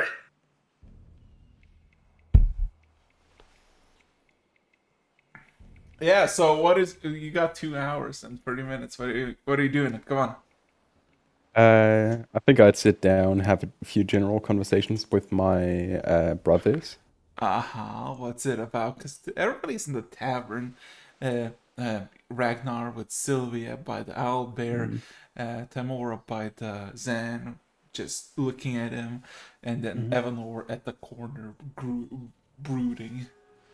As usual, yeah. Yeah. First up, I'd inform them that we're currently on our way to Ligna, and the next person that we should pick up is going to be Rodwin. And I just kind of watch for reactions.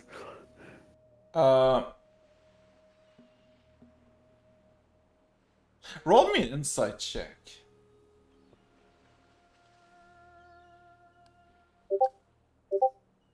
Betty? Oh my god, it's pretty. Anyone agree? That's pretty much the same vein. Kinda, maybe. Tamora doesn't seem to like he kind of acknowledges, but he kind of more focused on Zan.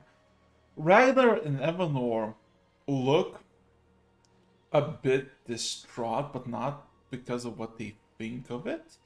More towards you, as you say that name. Did I miss something?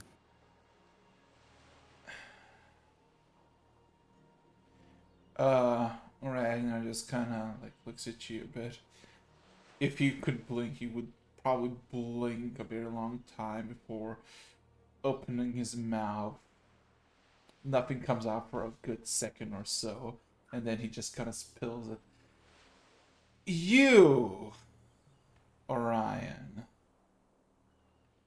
and Rod, we're not best of friends. You see yourself as bitter rivals, actually. But, I mean, time has passed. It shouldn't be as bad, right? Right? He Maybe. kind of haphazardly looks for, I guess, it's like a. Evanor looks at the Ragnar and he just slightly nods his head, but he also doesn't seem like he believes in what he's saying. That could lead to some interesting situations. I personally don't remember this rivalry. I don't really remember much of anything. Most of the details about the past have been taken by Rebirth. Maybe it'll come back if So, I... what are you doing? What are you doing? Yeah, just having that conversation. Mhm. I'll give it to the rest. Yeah, what is everybody else doing? Come on. I was expecting a full-on jungle adventure, and all we got was mind fucked. Is that your character talking or the player talking? Player.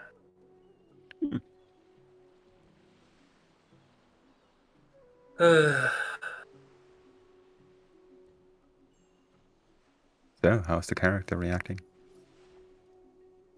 A little bit freaking out that he's accidentally pissed off an archway. Barricading himself in the room. I know I'm safe in here. Finds me just dead. Not because of snake on him, but because of fucking malnutrition and dehydration. Yeah. Starved to death while hiding in his room. Yeah.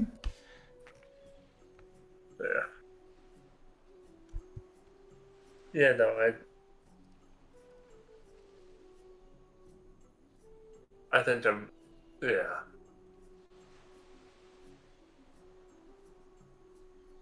I don't Completely. know.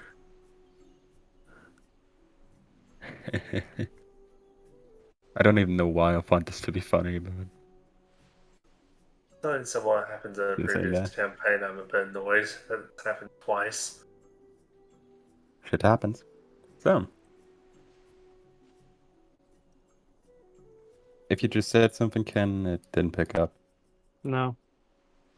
I was gonna chime in saying, if I find Lena, I'll ask her if / when we should tell the others about what happened that night. She's still asleep. And then I'll just let her sleep. I'll wait until she's awake. Yeah, it's been like fucking like an hour and a half since you like left in quotation marks. Electra, you get a fucking thing in the PA system saying, Electra, could you just come in? Jack the man asks you in the bridge. If you'd excuse me for a moment, talk to my brothers. Standing up, heading out. We find that when you return to the tavern, it's all overthrown. Oh god. At the end of this, you won't be able to recognize the So what is everybody doing for 2 hours? So you gonna just chill, do nothing? Because Electra, when you come in, you on the main screen, you just fucking see what seems to be a camera up a hallway, and you with Ken, yes. and Timora on a giant elk. Just standing there. No, running at the end of the hallway only to just disappear and reappear in front of the camera. But Ken is in a loop. God.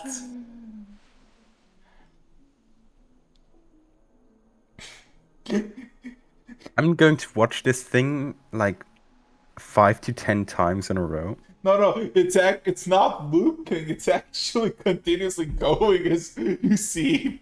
Okay, in that case, I'll watch this for like 10 minutes straight. Okay, you after 5 minutes you see You see Timora just jump off the mount and just starts observing just from the side of the hallway as you're just fucking going.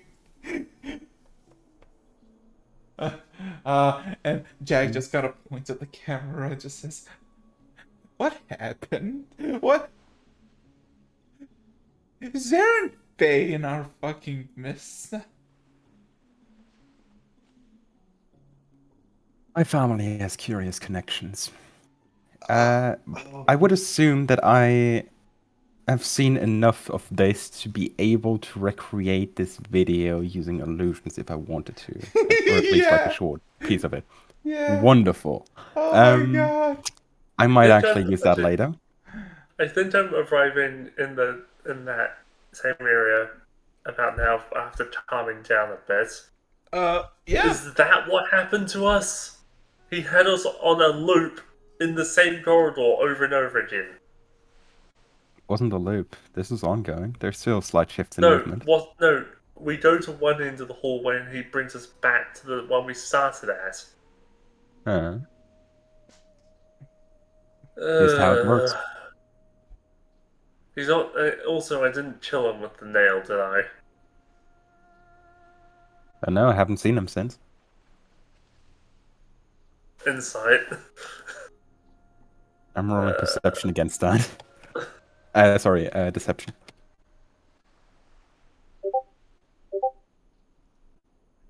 7.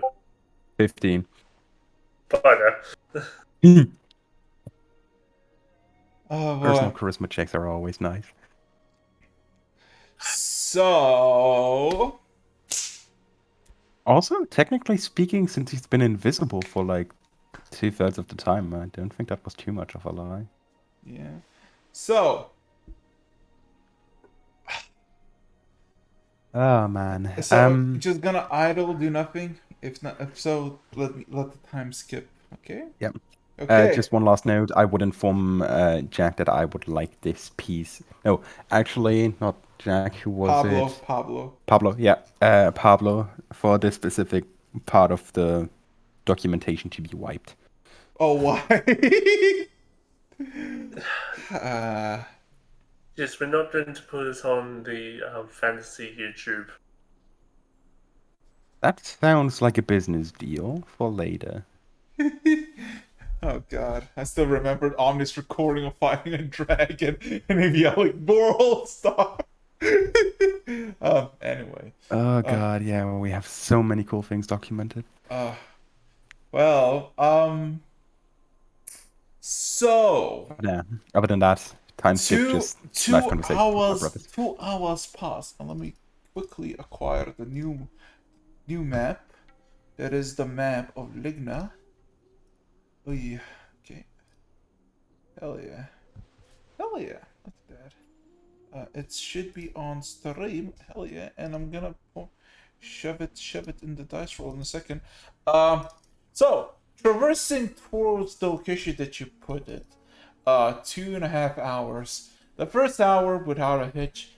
The second hour, in the midst of it, you seem to be kind of flying by a massive array of mountains, maybe up to a mile tall, and you see there's an active mining operation and like a semi quarry that is being worked on by what seem to be just people, tabaxi, elves, humans, dwarves. Also, you can see countless of flags that are once of an empire, Dorian Empire. Ooh. Besides that, what you basically see is the forest by the mountain range. The forest just kind of ends and seems to be just some parts freshly cut, while some has been converted into farmland. In some places of the farmland, you see that there's been already some sort of crops growing. You don't know what type from the distance, nor they seem to be grown enough. But flying for the rest of an hour of this designated decision, you eventually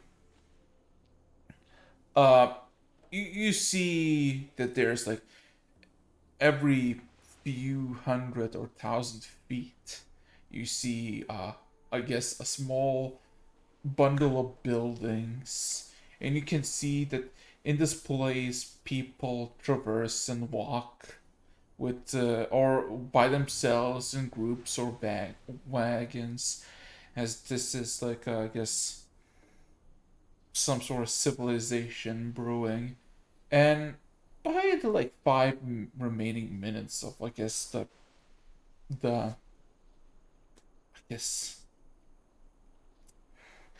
5 minutes until your exact destination, you see by the coast there's like a handful of ships, all of them bearing the Empire's flag. But additionally, you see like a nice sprawling settlement, mainly made of wooden buildings, but reinforced by a stone wall. As just looking by it, you count like over like 100 so buildings within uh, the walls. Nothing too fancy or major, but a settlement nonetheless. So, Just also, have our ship land in the port. it's up to you to decide.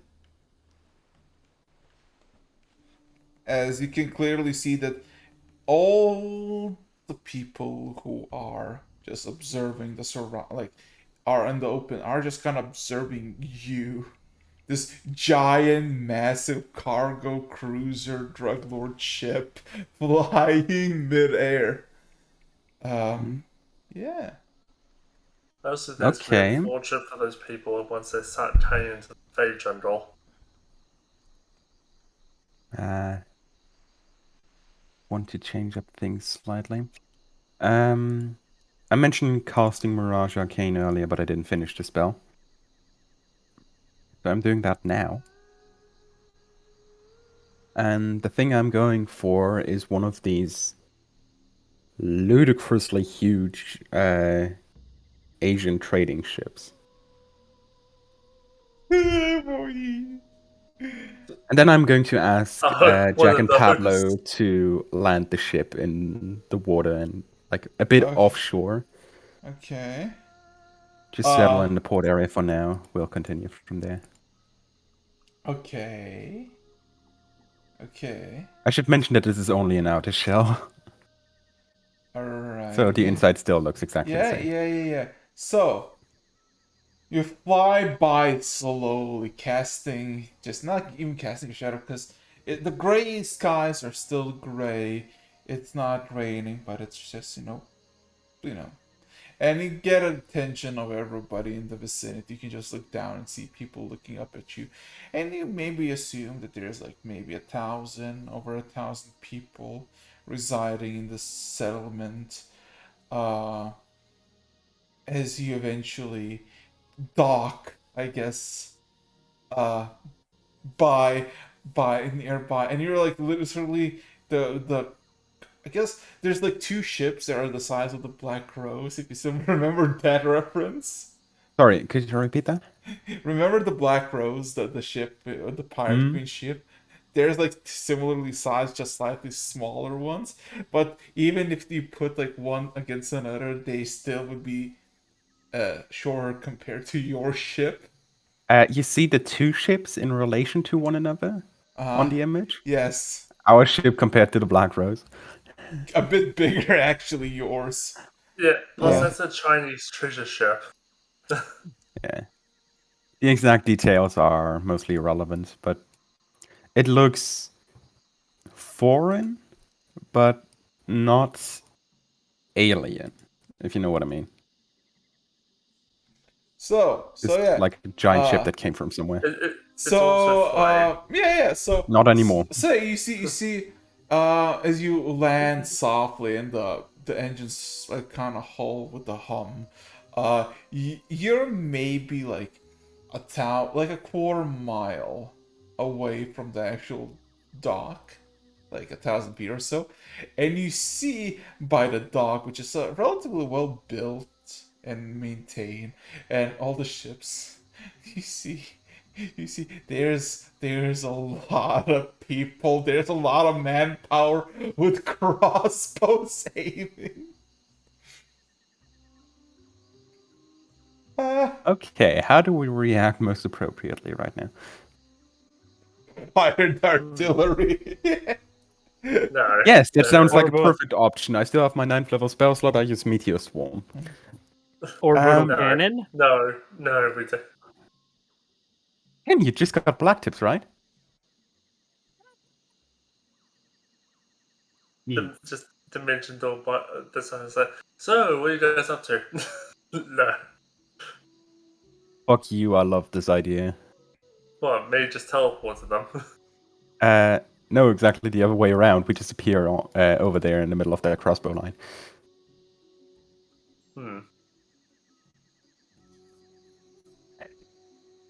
Yeah, I love the idea. Want to join me? Yeah, so we both dimension door in there. The dimension door can fit 2 people. Cool. Yeah, we're just opening a portal and we're just standing in the middle of the crossbow line. Yeah, they just see a door appear and then open. Mhm. We step out. I'm sorry for the afternoon disturbance. We would like to take a space at the dock for now. You see a handful of what seem to be very well dressed in admiral uniforms and has like a camp that is decorated in gold. Men in their like 40s or 50s who are just kind of observing this, and they're drenched almost in cold sweat. Um, Permission might be granted. Who are you and what are you on? Is this one of the contraptions from the Platinum Seas? It's not one of theirs. What you saw in the sky before was just a facade. This is its true form. This is a currently privately owned vessel, formerly in the contract of the Platinum Seas, but now more of a freelance ship. My name is Lecter. This is the NPC one. Yeah, how may we help? Just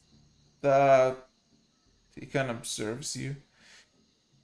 I don't know how to continue this conversation. Welcome aboard. Don't. He almost like looks flabbergasted at the ship and then looks at you. Maybe just don't cause trouble in the settlement. The settlement does not have a Probably what. name, but still, he's like more looking at the ship and trying to just observe it, and it looks at you like My eyes are over here, by the way. Yeah, we won't cause any trouble. We're not the kind of people who would do this. We're mostly merchants. At times. At times. Also, I'd kind of appreciate if you guys stop pointing those crossbows in my face. He immediately kind of raises his hand, and all of the people just kind of put their crossbows away, and now they're all just awkwardly looking at you.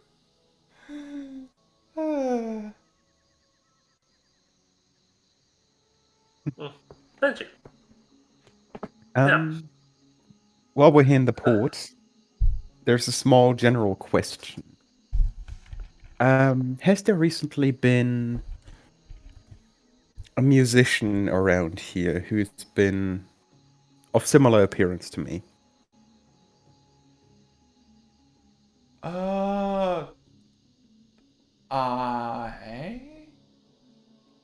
There was an is.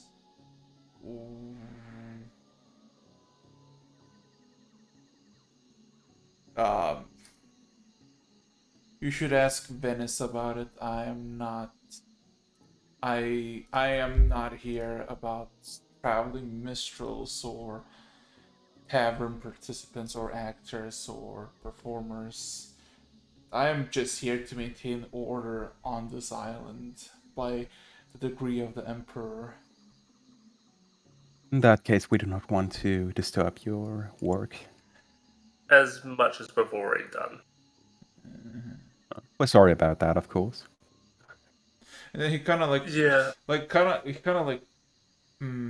licks his lips a bit and looks around and just kind of points to random person who's like looking just around confused. You show them where Venice is so they don't get lost or up to some trouble. And he immediately kind of throws the crossbow over his back and kind of salutes. Just throws it away. No. He kind of just puts it on It's his a back. sling. Yeah, and he kind of salutes and says, "Of course, sir." And then kind of looks at you and almost takes like a double take, and he kind of nods. Right this way. And he kind of, I guess, leads you. Also, Ken, you're also there, right? I would make my way over there eventually, yes. They just see a guy with a jetpack.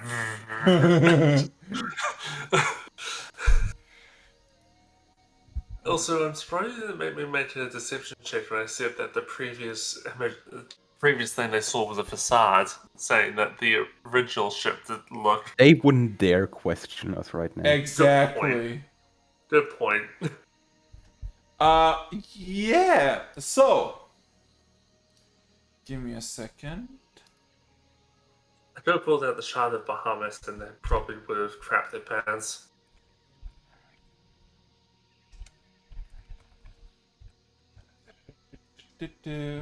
So, let's take this over. Hopefully some of them were wearing brown pants.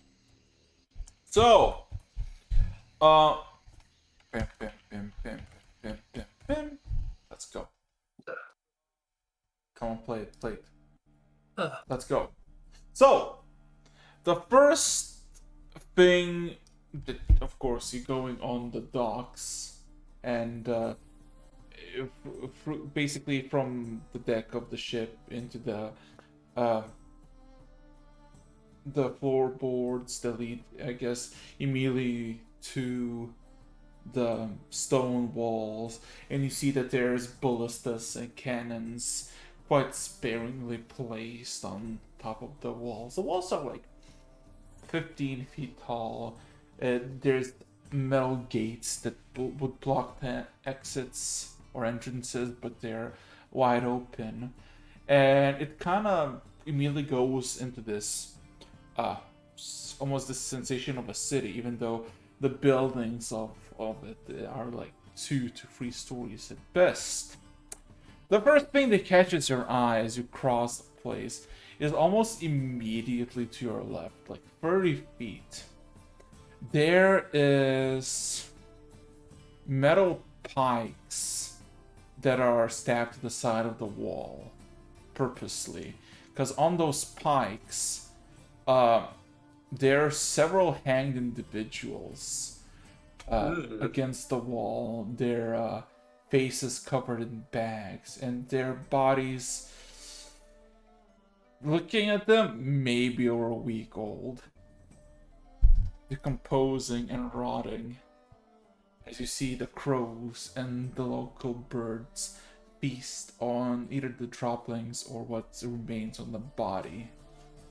Is there anything particular about their clothing that's recognizable? In what way? Well, just Recognize Uniforms, certain professions. their uniforms. Do they have very iconography on their clothing? No, these seem to be basic linen clothing. With what you assume are just basic working pants, and you assume they wore boots, but anything below their ankles is unrecognizable. Two dwarves and 3 humans by their figures. 2 females and 3 males. Excuse me, soldier. That's leading us. What's the deal with that over there? hanged for I point treason. towards it. Ah, Effective executive. Mm-hmm. Tried to Just a poison. slight nod and then continuing on. Tried to poison the Yeah. food supply. They got what they deserved, and he kind of spits at the ground.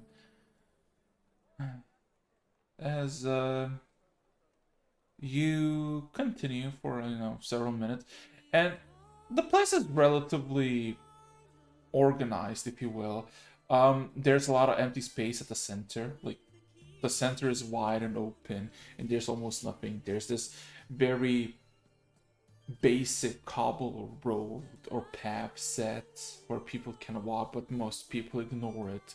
And you see that there's like stakes and wire placed in specific spots as you realize that this place will grow even further, as it's big, but it will probably be bigger in a few years if all goes well, as the city, or I guess currently just a town, is growing quite steadily and quite fast.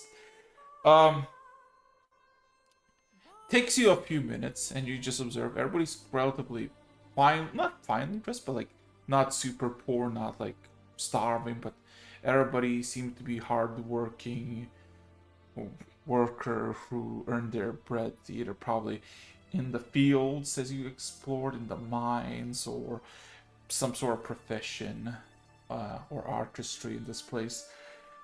Takes you about additional like 4 minutes. Lecture. And it's catching up. Lecture. Yeah. You spot where you're getting, because you're basically almost going opposite of where you actually,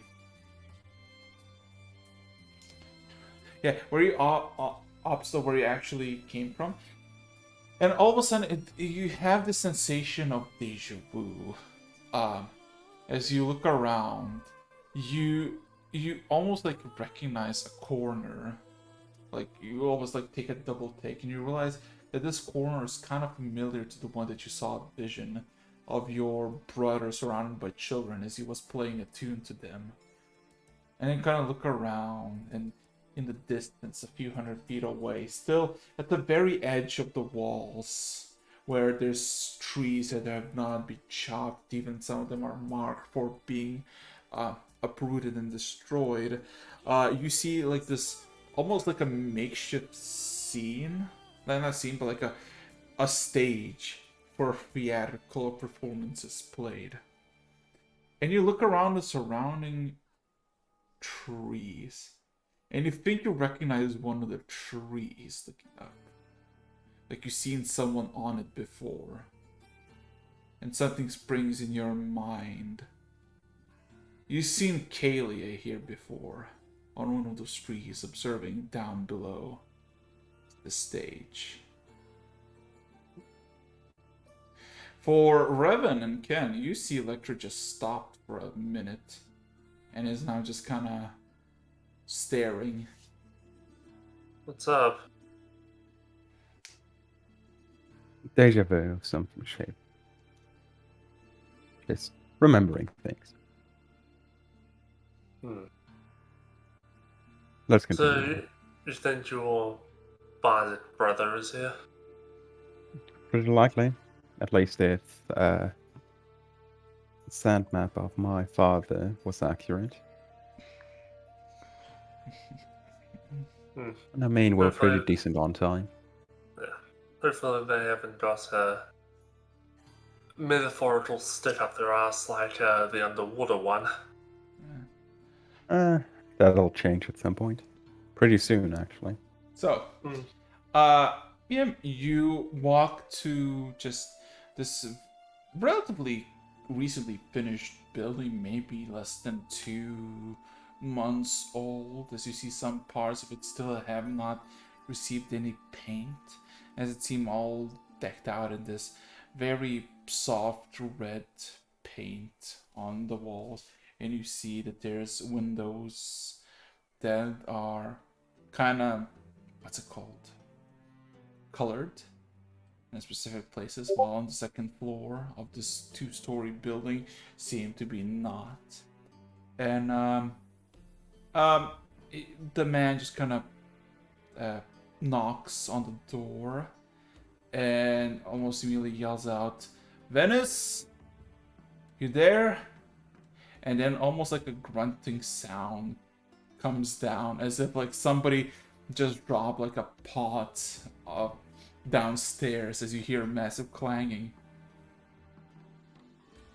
And you just hear a womanly voice yell out, "You do realize the store is open, you dimwits. You don't need to knock."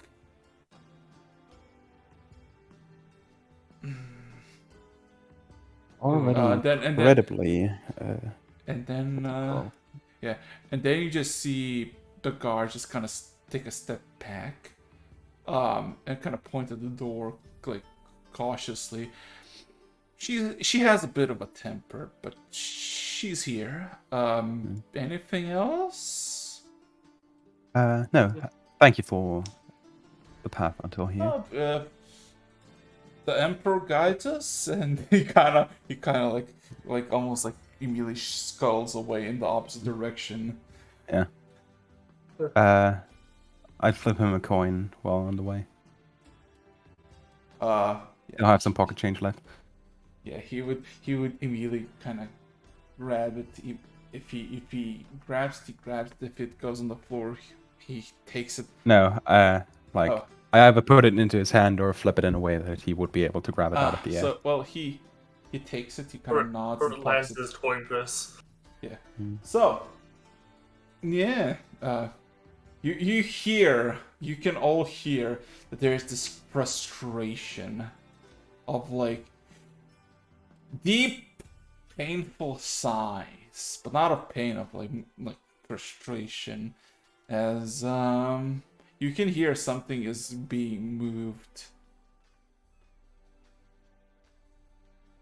Guess we're entering in.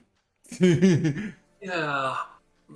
Fingers crossed it's not a giant ogre that will crush us in one punch.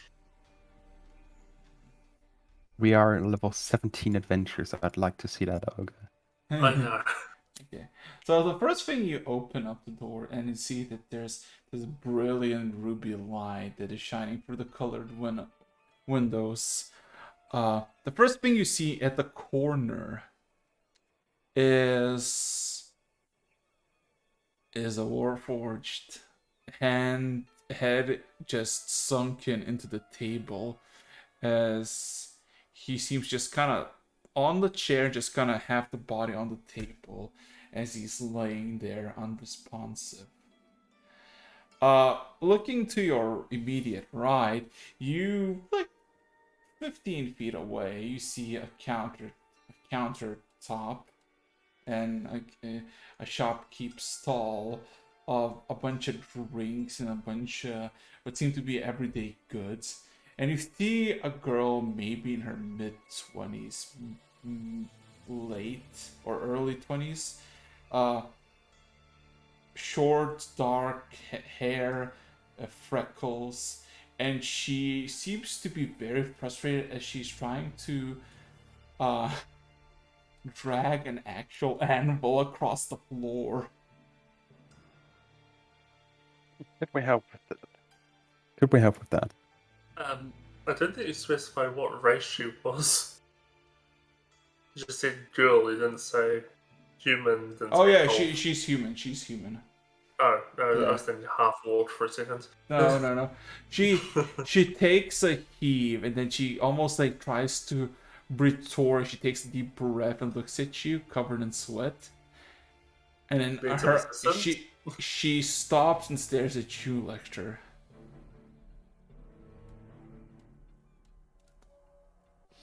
There's a pause, and then she kind of looks at the Warforged at the corner. So, do you need help with the anvil? What are you gonna do? Keeping eye contact, like Oh, yeah. literally just threatening. She looks at you, says, "What are you gonna do to him?" I want to take him along. Oh no, you're not. Family has to stick together. Oh, he does not have a family. Oh, I Technically, certainly do does. know the family of Rodwin.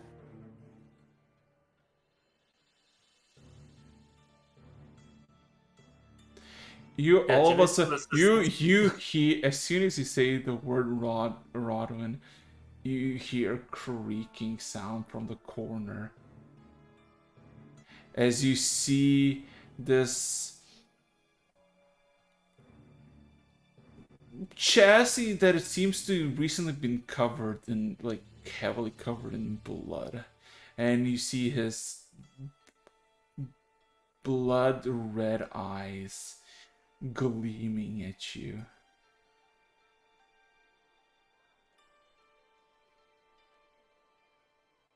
Are you gonna call me by my real name, are you?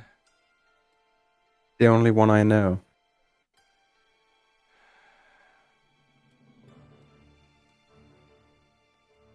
And who's asking?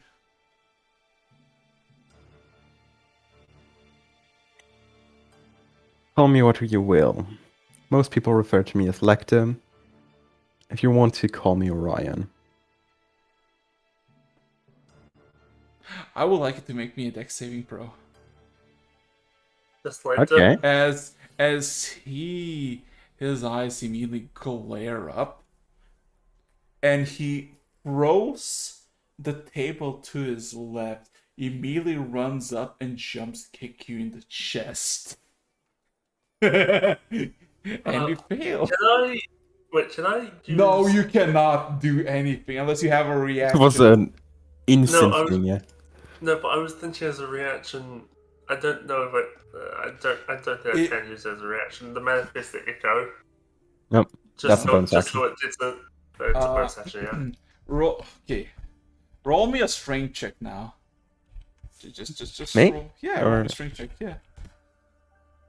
Okay. My current strength. Yeah, I'll tell you why strength. Okay. 18. Okay. You feel an immense force from the legs, and for a split second, you feel like an additional force just kind of kicks, like a single inch that just connects and just gives an impact of like a handful of feet, as your body just fucking ragdolls through the fucking entryway and goes for like 40 feet from the doorway into the middle of the street. From Revan's perspective, Lecter I was just just got sent flying. yes, and you see he jumped kicked Lecter, and he did not fall on the ground. He grabbed the ground with his fucking arms, and he composed himself back on his feet in a single motion. So he kung fu movie flew through the air in a flying kick, launched Lecter out the door, and then Yeah, And then- he jump kicked and backwards somersaulted on his feet, using one of his hands as like a leverage against the ground. I thought this was the bard brother, not the monk brother. Was my understanding as well. But Also, surprises are you okay? tend to be our topic for today. Lecter draws a Lecter- sigil in the air, and this metal sigil that I have on my head starts to glow. I'm casting Foresight. Okay. He kind of walks a bit forward through the doorway, and you can see the street has gathered with people. And Ken, you can also see this, like, just coming from the street. You see Lecter flying, getting on his feet, and through the fucking door where he flew, there's another literal Lecter just coated in blood, like just as red wood, as he like breaks his knuckles. Oh, my dear brother of mine. Came to do my father's bidding, have you?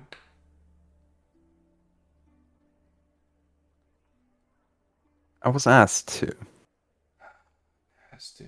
So, He is composing himself for almost like a fight, but he remains like 20 feet away from you. He does not seem to attack, but he is glaring at you like with absolute fucking bitterness. So, what does our dear old father demand? Our attendance. For a meeting. Nothing more.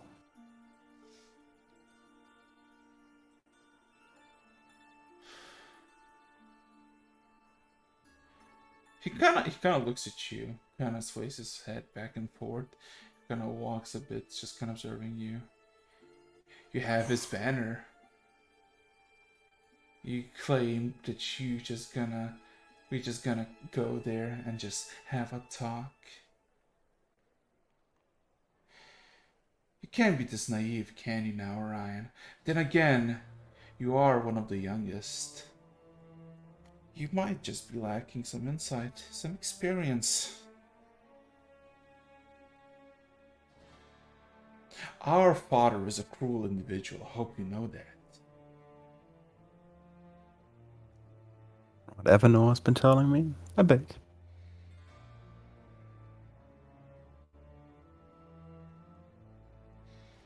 Still, right now I don't see much of a reason to contest him. Revan, you see that Venice is like behind you, where the table was like kind of tossed. As she kind of gets the table back in its almost original position, and I'm just looking through the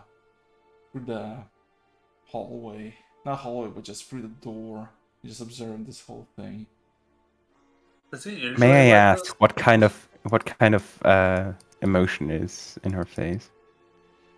Well, I'm the one who's looking at her. Yeah. Yeah, I mean technically both can make it because you both see it. Yeah. So what emotion? Insight if you want to see. Oh, insight. Oh, Yeah, insight. yeah, insight if you want to perceive the emotion. Let's go. Seconds. 19.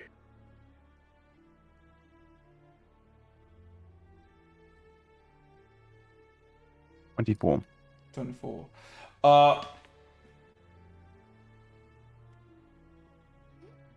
Oh, everybody. Okay. So, Revan and okay. So from Ken, of course, you can see that Electra's brother is fucking pissed. At Electra, like he is frustrated, and he's just filled with anger. While you, Revan, can see in the perspective of Venice, she is mortified by the realization by each passing second of what is transpiring. She seems like she wants to call out for this to stop. But she also fears that if she calls something out, she will be the one in the crossfire. That is the same sensation that you feel uh from you, Lecter. You can also see that she wants to say something, scream something, but she's hesitant and she's mortified that you potentially are in your vision.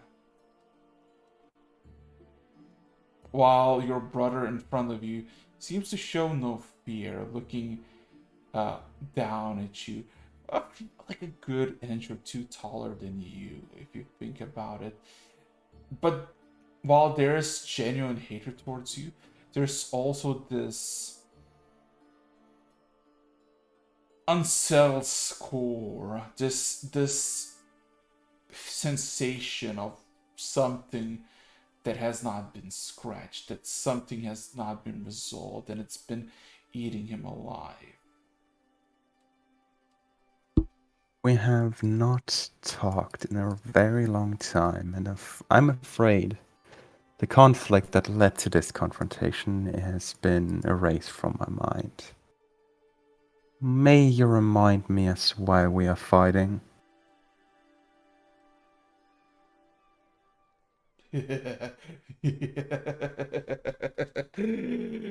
Ah.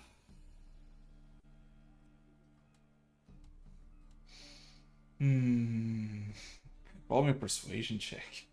As you hear the chuckle, and there's like a loud chuckle. From Ken's perspective, with your perception, he looks up and there's like almost this maddening laughter, as if like he is not understanding what is happening in front of him.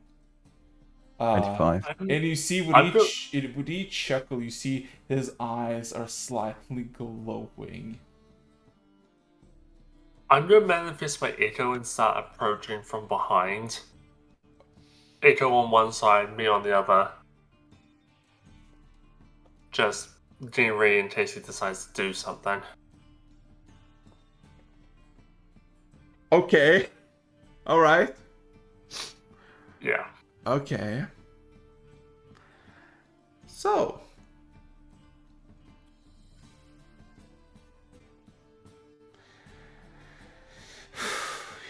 There's 25. there's general bitterness, but then he kind of looks at you after he finishes his laughter, as almost like waiting for some sort of like, you actually know, but then he sees your blank expression even on the warforge. Wait, he's genuinely this dumb? Yeah, that kind of stuff. Yeah. You see, little brother, this island's been here for a bit. Few decades, give or take. Previously, it was a lot more successful. Until a specific someone decided to do a little bit of pruning in Father's name.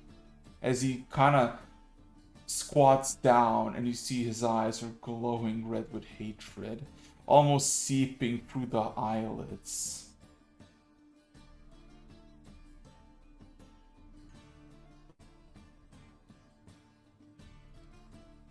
Actions of the past, then. Kind Both of us have been reborn at this point. I really think it's worth fighting over stuff like this.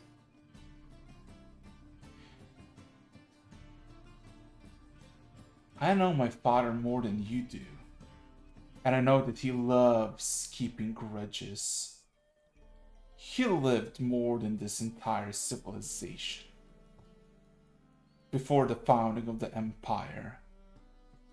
Do you think he will not hold a grudge that is mere several, less than a year old? Do you think me so naive, little brother?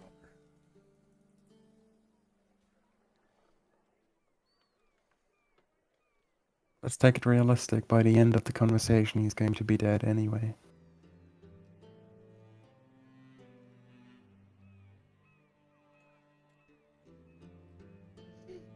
He is kind of almost backed by this response, and he kind of leans back a bit with his head.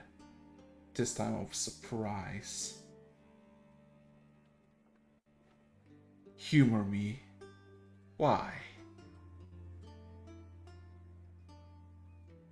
One less serious and one more serious. On the less serious side, one of our brothers has called dibs on it. Pilp specifically asked to be the executioner in this case. Whether he's going to be able to push through is something else to be determined, but we'll see. But on a more important case, I don't know if you've been informed about this or if ignorance, abandon, or whatever other force could be involved has hidden this information from you, but our father is sick. How much he has left is,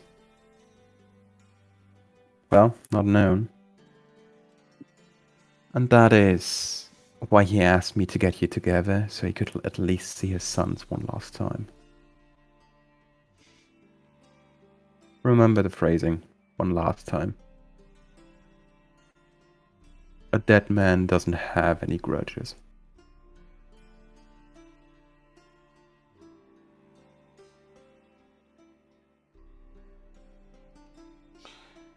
There's just the look as he kind of stands up. Rowan, are you still sneaking up on him? Approaching both me and my echo, approaching both sides, so in case he decides to move for Lictor, I'm in a position to grab him. How close are you getting to him? As just out of arm's reach. As you're approaching less than 5 feet, all of a sudden, as he stands up, his hands open up and two giant great axes manifest in his hand, both starting to make pools of flaming blood that drip on the ground.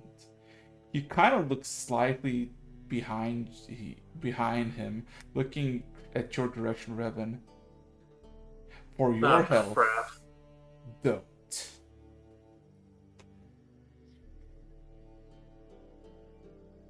I say just out of his range then. Then he looks back at Lecter. People are stupid. So. Ken, shut up. So. Hey, I was doing it just in case. I thought he was a monk. Mike's alt button was off. So, Damn it. he kind of looks at you, Lecter, once more. So, our father dearest, all of a sudden on deathbed, asks for all of his sons to return so he can have one final talk. Am I understanding this correctly? Don't ask me about it. I'm just relaying what he said. Roll me an insight check. Which side is fucking awesome? Insight is fucking awesome. Hey, if you want to get a... Foresight is fucking awesome. Oh. Huh? What just happened? What? 31. What? The result was somehow published before I even posted it. Yeah. So, he slightly looks to the side, and it looks around in the general vicinity, as there's like an actual crowd that is just like forming, but from far away of a distance. I believe there's a phrase that says, "Don't kill the messenger." Oh my fucking god, Revan, shut up. Unless you're saying this out loud. I'm saying this out loud to him. Okay.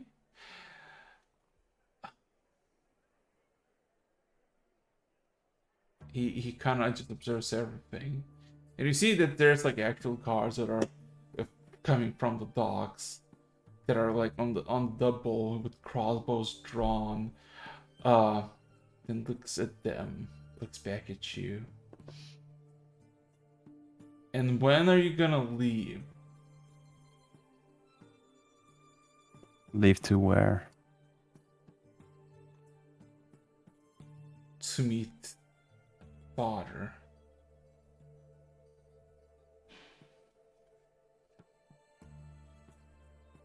Depends on how long it takes to convince the other ones. How many have you collected?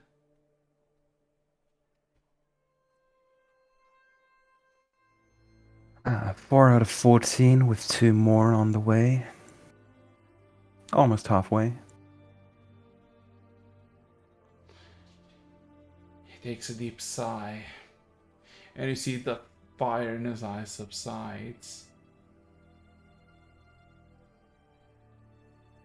I'll go. He almost like there's something in his chest that you can hear collecting, as if jagged metals are fighting with each other.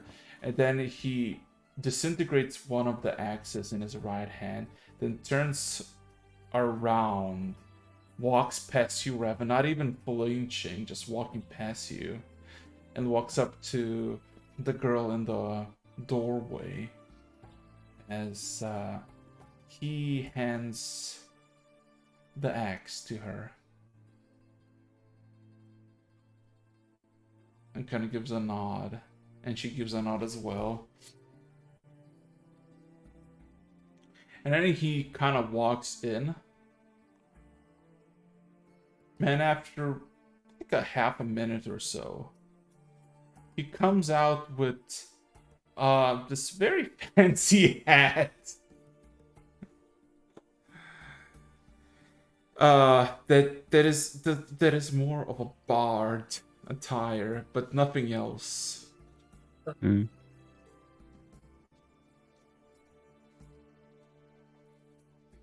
Are you like standing, Electra, or are you just like prone or? I would have stood up, and like right now I have, I think my hands crossed before the chest, like obviously showing I'm not hiding anything. Mostly just waiting for him to do anything. Okay, so he walks up to you. He has no weapons on him anymore, and he just kind of says, almost with a slight disappointment, "Lead the way, Orion. I will not dally here for long."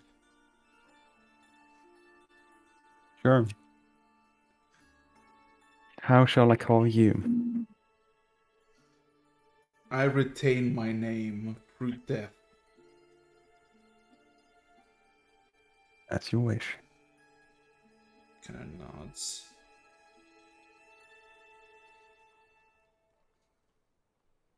So, are you just? I mean, what's There's still time for questions later.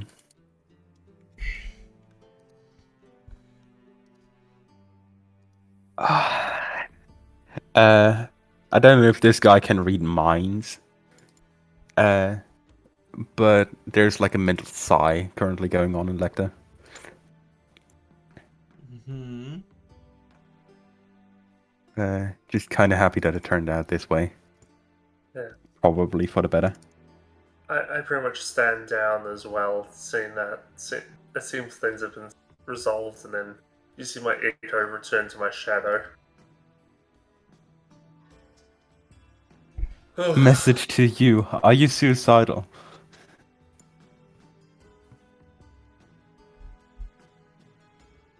There's no response back.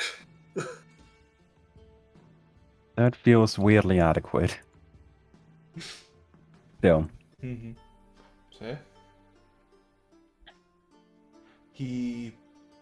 He does not say anything to you. He just said, "Let the way." He has his hands crossed and he's staring directly into your eyes, Lictor.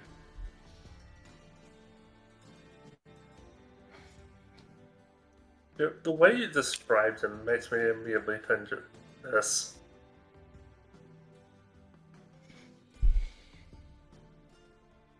The hat fits, the rest, not really. Yeah. So, are you making your way back to the ship? Yeah.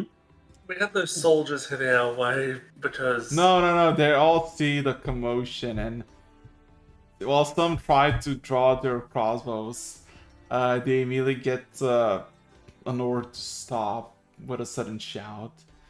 And they kind of haphazardly let you walk by if you're gonna walk by. What exactly was your role here?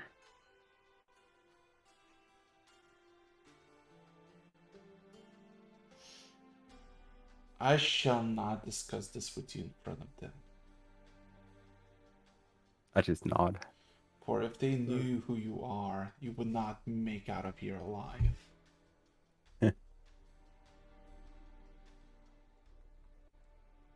It's them.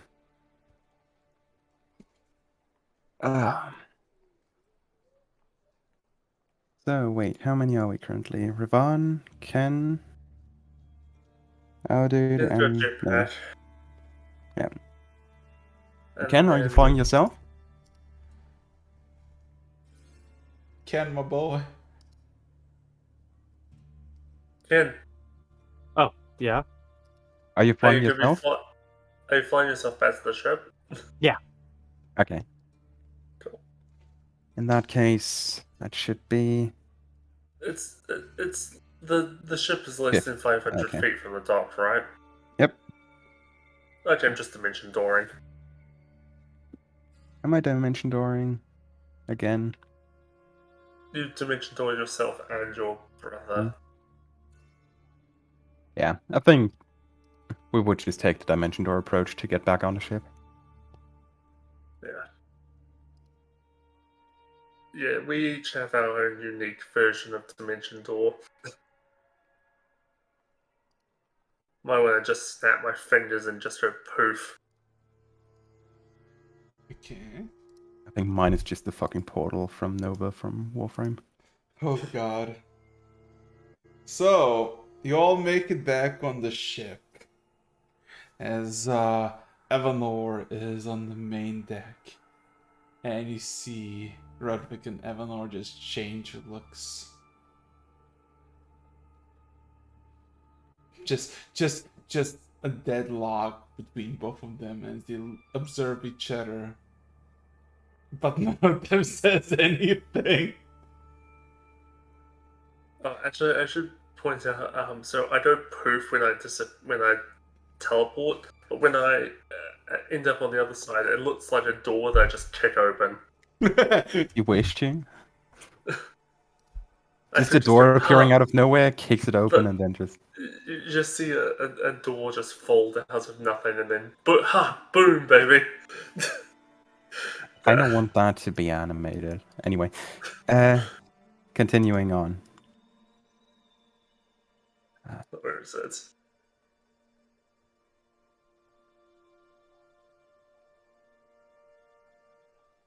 Basically this.